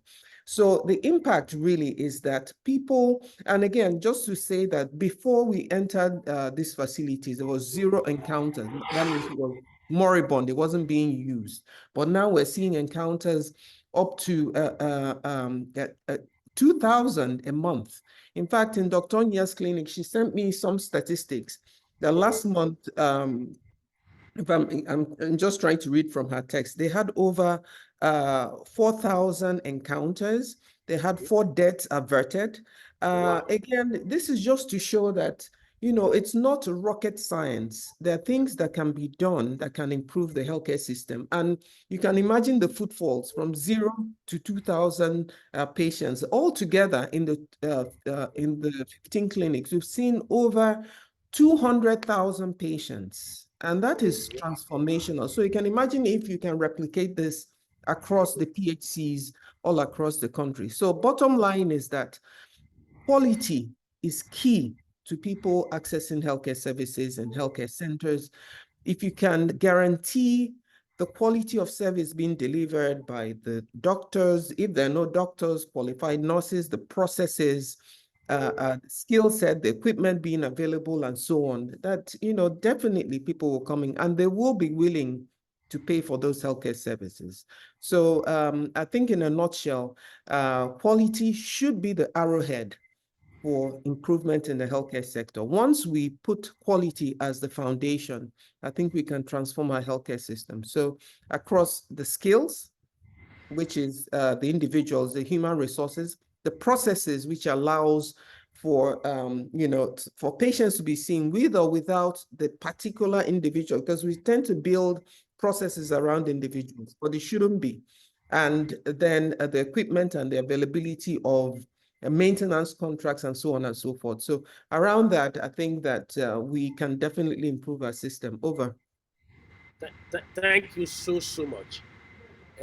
When I heard about the fact that you have about 36,000 primary healthcare centers and maybe about 6,000 are fully functional, one of the first things that came to my mind is the need for PPP that enables community pharmacies, about 6,500 of them, to join the existing 6,500 that are functional, and you double the number of primary care centers through the PPP with the community pharmacies. And you can do this through capacity building and many other ways as well. Thank you so much, Njide. And you can imagine Claire asking me, how did I get you? I will teach her. How to reach you, I will teach her. So let me call on Dr. Adedamola Dada, a mentor to me who has played very critical role in filling the gaps on healthcare in Lagos State, and who has been helping to transform the the impression that public health care centers are not usually going to be good. He came into Ibutemeta, and we started having people move their patients from private hospitals to Ibutemeta, not because of anything, but because they believe they will get even far better services. Over to you, Dr. Dada. If there are questions that relate to, just answer 2 to 3 minutes. That's all. You have to unmute. You are muted. Yes, sorry.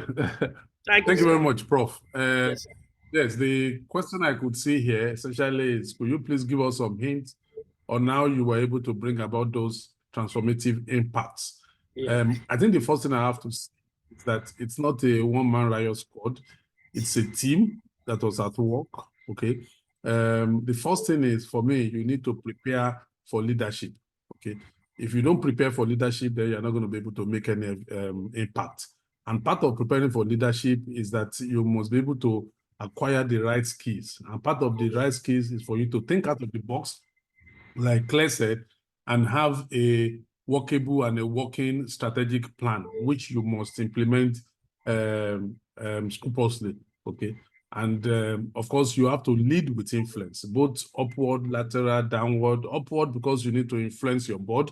And don't forget that in public institutions, boards are actually political boards. So you must be able to operate within the board and be able to influence them. Downward, because you need to influence your workers so that you can obtain commitment from them rather than compliance and even resistance. You know, if you don't impact positively in that area, you rather would have resistance and compliance. And compliance just simply means that you are there, the man does it, he does it haphazardly. But if there is commitment, even when you are not there, okay, he puts in his best. And then it's always important also to use data for decision making. You know, a lot of the time you find out that in our country, some hospitals announce they have done renal transplants, they have done this, and then you ask them, how many have you done in the last 1 year? Oh, we have done only one. That is not change, okay? That cannot be regarded as change, all right? So you really need to plan so that when you do it, you start doing it well and you start doing it regularly, so that you're not just doing it for the television cameras and all the rest of it. Then you need to provide honest leadership, particularly in the public space. You know, the thing about the public space is that the system is organized such that if the leadership is not honest, it doesn't take anything. A lot of people in very, very short time will understand and know and have evidence that this leadership is not honest. And lastly, it's always very important that you acknowledge and appreciate the role of the other members of the team working with you. And then, of course, you empower them, okay? You strengthen them, you increase their capacity. So for me, these are the necessary ingredients to actually that brought about the transformative changes in the Federal Medical Center, Ibutemeta. Thank you very much, sir. Thank you so much. May I call on Claire to answer our questions in 2 to 3 minutes as well? Okay, thank you very much, Professor Bale. I think I have 2 questions and I will answer them very shortly. So I would like to just add on to what Dr. Dada said. There was a question on how do leaders motivate staff in the public sector?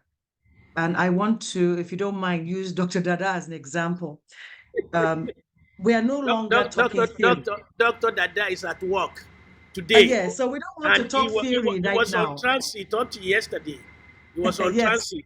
So you can imagine him resuming at work today. He's a workaholic. That's part of it. So it starts by leadership by example. When people believe in their leaders and you're an authentic leader, that you're not saying one thing and doing another thing, people start to understand that what you say is sacrosanct. So that's one, leadership by example.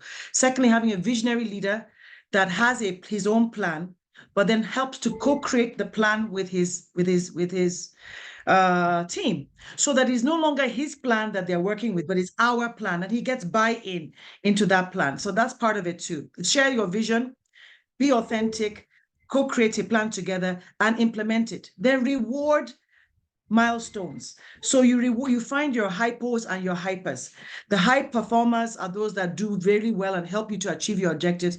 The high potentials are those that have shown and been really great in just showing the initiatives. So you have to be intentional and then share the outcomes because you're using data. Data doesn't lie. Show and create a healthy competition within the hospital. Surgery is doing this, medicine is doing this, radiology is doing that, and a healthy competition, number of patients, number of complaints, income, whatever it is, outcomes. There are different ways in which you can do this internally, and you will find it. Of course, what matters to people is how much pay in the pocket. That might be a little bit harder for him to do, all right? But he can make sure that people get their allowances as and when due, and you pay them as and when due. You can also make sure that the equipment that they get, that the tools that they need to work with are available and always have uptime.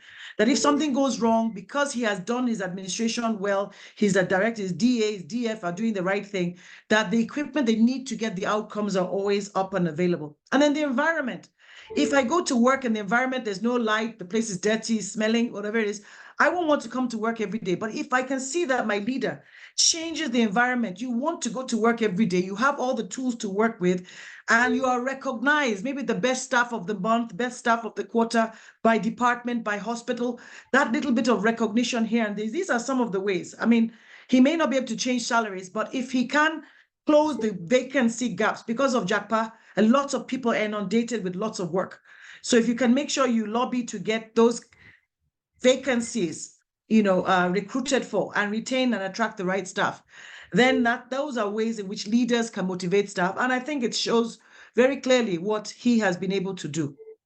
The second question is, how do you improve quality of medicines? Because there's a lot of substandard medicines in circulation in Nigeria. And well, this is a multifaceted question. I will just summarize it because there's a lot of ways. First, it starts with control. We must strengthen our regulatory authorities, NAFDAC, SON, customs. They must be strengthened and empowered, and they must have their budgets as and when due. For example, I don't know, but 2024 budget, for example, has not been released. I don't know how they're doing what they need to do if the budget for 2024 hasn't been released and they're supposed to be able to make impact. So you can't regulate if I don't have money. It costs a lot of money to go into the ports, to go and do inspections and things like that. So we must strengthen regulators. We ourselves must be co-regulators, starting with self-regulation, where you buy your drugs from, what you do with the drugs. If you want to buy a cold chain product and you go and buy it in the market, what are you waiting for NAFDAC to do? So we must be our own regulators. 3 is that we should aim for the highest standards. Even though ISO certification is not mandatory, go for ISO certification. JNC, for example, is going for ISO certification. Hopefully, we should get our ISO in the next few months. But it is a tedious process that allows you to put sustainability into your process that gives you quality outcomes. All pharmaceutical companies, whether you are a small pharmacy to a big manufacturer, to a WTO pre-qualified manufacturer, we must be able to do that. The last point is really about local production. The only way we can be sure of what we have is what is produced under our nose. What is produced in China and India, on the way, can change. But if it's under our nose, it's easier to regulate. So we really must push made in Nigeria pharmaceuticals. 70% of our drugs are imported. That is not sustainable from a drug security, medicine security, health security perspective. So we must have local production, which requires local content. So from the excipients, tapioca starch, getting tapioca starch to the quality that we require, we need to do that. Excipients and then APIs, active pharmaceutical ingredients. We need to have more APIs produced locally. Emzo, for example, has an API plant. We have the petrochemical plant down the road here in Lagos, Dangote. There are lots of those byproducts that can be used for pharmaceutical production. Well, I said finally, but I have one more, and that is track and trace. We need to leverage on technology to track and trace everything from the manufacturer all the way down to the user. And that is what we can use to make sure we can reduce faking, adulteration, and cold chain maintenance from every part of the globe to local production Nigeria. I hope that helps. Thank you. Thank you so much. May I call on pharmacist Shaba Mohammed to answer any relevant question to him? If there are questions that are linked to you. Yeah. Thank you very much, Professor Larry. I think the last question answered by Your Claire question. was actually, regulatory. Okay. That was a very good attempt. And I think on our side, there was a question on traceability, which I'll Yeah. marry with the other one. And I think from our side, just as she mentioned, from the point of regulator, before any product is imported into the country, of course, we are at the point of entry, and we ensure that our officers take the samples and take them to the lab. In fact, even before then, when you are importing any product into the country, you must submit the list of the products you are importing like a month before then. So we have knowledge of what is coming into the country. We know what it is. We already have them in our database. So by the time they come in, we take them to the lab. Then the issue of technology played a very good role. We have track and trace, which we use to also reduce the incidence of counter and fake drugs in the circulation. We also have TrueScan, which we use, for field operation, where we test the drugs and it will give you result on the field within 30 seconds to like 2 minutes. If the product is actually is genuine, if it's substandard, you'll be able to see it, and it will also be able to give you the content of the product. Then we also have scat and text, even though that one is actually not too popular again. It gives the tracing of the counterfeit in the hands of the consumer, because at the point of purchase, they'll be able to scratch, send it to a dedicated number. If it's genuine, if it's from the manufacturer, you'll be able to know. Then the issue of our supply chain, now we have coordinated wholesale markets where all manufacturers will now need to take their products to. And from there, anybody that needs to buy drugs, whether hospital or clinic, they'll be able to also, buy from all those locations. Then there was another question.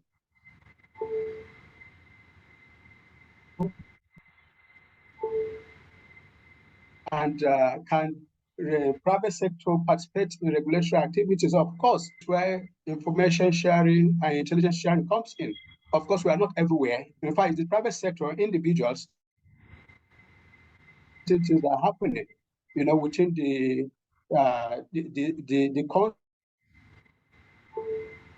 can reach. If they are manufacturing counterfeit products, if they are falsifying people's product, is through those.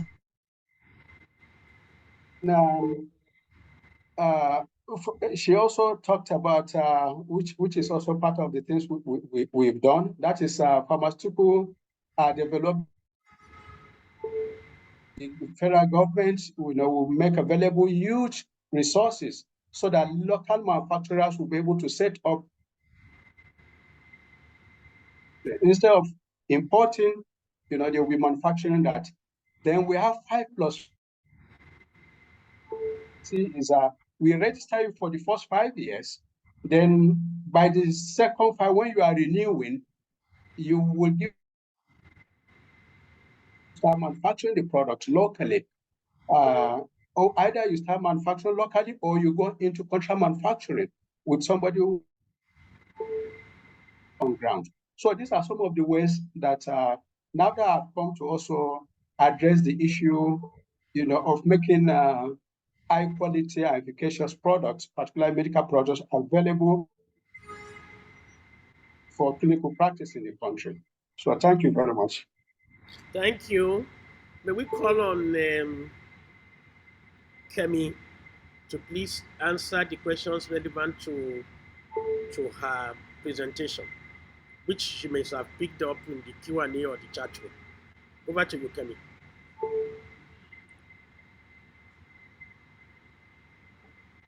Yes, sir.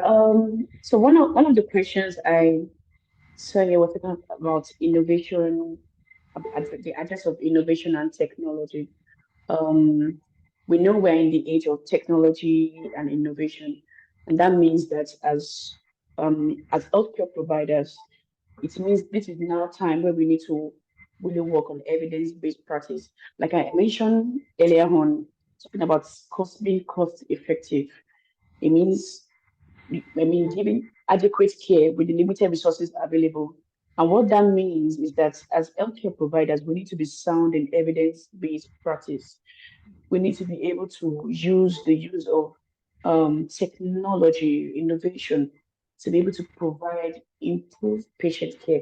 And that means using that to improve on our healthcare system in Nigeria. So it's very essential. It still boils down to like working with everybody, working with the system, working with people. We need to see that we can't do much. There's little we can do when we work alone, or when we all work together. There's so much that can be done when we all work together. Thank you so much. Thank you so much. If there are other questions, we'll get back to you by email. Thanks to all of you. But the person who is in a far better position to present to make a thank you presentation is my colleague, who is actually the program manager on healthcare, Larry Olorutobi. Over to you. Thank you so much, sir. Thank you to everyone that has taken out the time to be part of this program. I would like to quickly share the screen.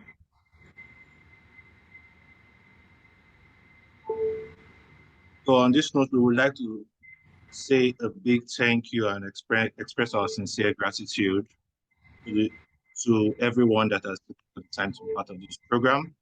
Firstly, I would like to thank my boss and our CEO, Saleri Bale, for giving us the opportunity to put this platform out, to reach out to the healthcare professionals in all sectors or angles and see how we can improve healthcare leadership. We are particularly grateful to our esteemed speakers. No one is small. We firstly like to thank our first esteemed alumni, Professor Shaba Mohammed. Thank you, sir, for taking out the time to be here. We'd like to thank Dr. Dada. We'd also like to thank Mrs. Njide. I'd like to thank Ms. Olua Kemi. And lastly, I'd like to thank Mrs. Claire Mate. We appreciate everything that you have shared with us. And we are hoping that even as we are looking forward to begin this program, that you will be part of us to share your insights in the healthcare industry and to also help the healthcare industry to be better and to grow. We appreciate your high quality presentations and also the opportunity to participate in the question and answer sessions. Thank you for making the discussion lively and helping us gain a deeper understanding of the challenges and opportunities facing healthcare leaders. On that note, we would just like to introduce this program to you, which will be starting in the month of August. It's a healthcare leadership transformation program. And if you can see, there is a QR code on the screen. You can easily just scan that QR code. It will take you to our landing page for the healthcare transformation program. So you can make your inquiries there. You can also register for the program. You will see the necessary details. Also, Professor Wallace shared my contact details. You can reach out to me at any point in time. I'm always available to take your calls and your inquiries. And lastly, we would also like to inform you about our Masters in Business Administration. We're also enrolling for that. We have a new set that is coming up in the month of June. If you're interested in also pursuing your Masters in Business Administration, please feel free to reach out to me at any point in time. I will be glad to answer your inquiries and have you become a part of business school in the Once again, I say thank you and God bless. And we'll see you in our forthcoming webinar in the third quarter of the year. And hopefully we'll also see you in the healthcare leadership transformation. Thank you and God bless. Thank you, Elvi. Thank you. Thanks to everybody. Thanks to all my friends like Ben Ajepe and a host of many others. I've also seen Fumi Adeoye, whom I've not seen for years. I'd like to thank Mujisola Odeku, Professor Odeku, who is another mentor that I have. So glad to find all of you here. Looking forward to meeting you in the month of June. We'll be running another program again. Have a wonderful day and bye. Thank you. Prof, can we take a picture quickly? Why not? Why not? Please, all the presenters, please open your videos. Don't go, Shaba. Oh, I'm here. Okay, Kemi, don't go. Kemi, I hope you are there. Njide has gone. Yeah. Okay, am. let me call Njide to come back. Sorry, Yes. I have to call. Yeah, Claire, it's nice let's wait for meeting Njide. you. Prof, how are you? Fine. Let me call Njide. Please wait for her. She will join us. I have learned a lot today. Yeah. In fact, this is the way, I'm a perpetual learner. Dr. Dada, amazing. How are you? Good morning. Good morning. I will call you after this, so my doctor. No problem. Okay, Njide is not around, so Okay. our phone is busy. So let's just snap the little we could find. So let's snap the people that are there now. Okay, sorry. Why is he still focusing on me? I want you to focus on everybody. Okay, what? View, yeah. Gallery. Okay, can we snap? Please use iPhone to do the snapping. Okay, I've got it. Clearer. I'm in a very bright place, so my screen might not show well on my phone. No, it's But showing good. All right. So please share it with me, and I will share with other people. Okay. Thank you so Thank you very much. Thank God you very bless you. much, Thank Prof. you. And Prof. Yeah, Bye-bye. And Dr. D. Thank you. Lovely to Thank see Thank you you, so much. Dr. Thank Dada. you so much, Thank Dr. you, Claire. Kemi. Thank So you nice very to much. have you. Thank you so Shabarang. much. You have Jackpad. Huh? Kemi has said After to. Jackpad She has now. even changed the apartment again. She's getting there. She's changing to the third apartment now. You're letting the cat out of the bag, Dr. Professor Mali. You're supposed to make it not look good. That was why I told you that we have people in Nigeria and people outside the country who are participating. All Thank right. you. Bye, everybody. Thank you. Thank you so Bye-bye. much. Thank you. Bye. Prof. Shaba. Bye. Yeah, man. we have not finished our. We haven't finished. Oh, yeah, I'll give you a call. Yes, it's okay. It's okay. I think Sunday is not doing the. Okay. Yes, Thank you, Sunday Prof. is okay. Yes. Tomorrow. Yeah. Tomorrow is No, Sunday. Obey the Rana. the radar, it's okay.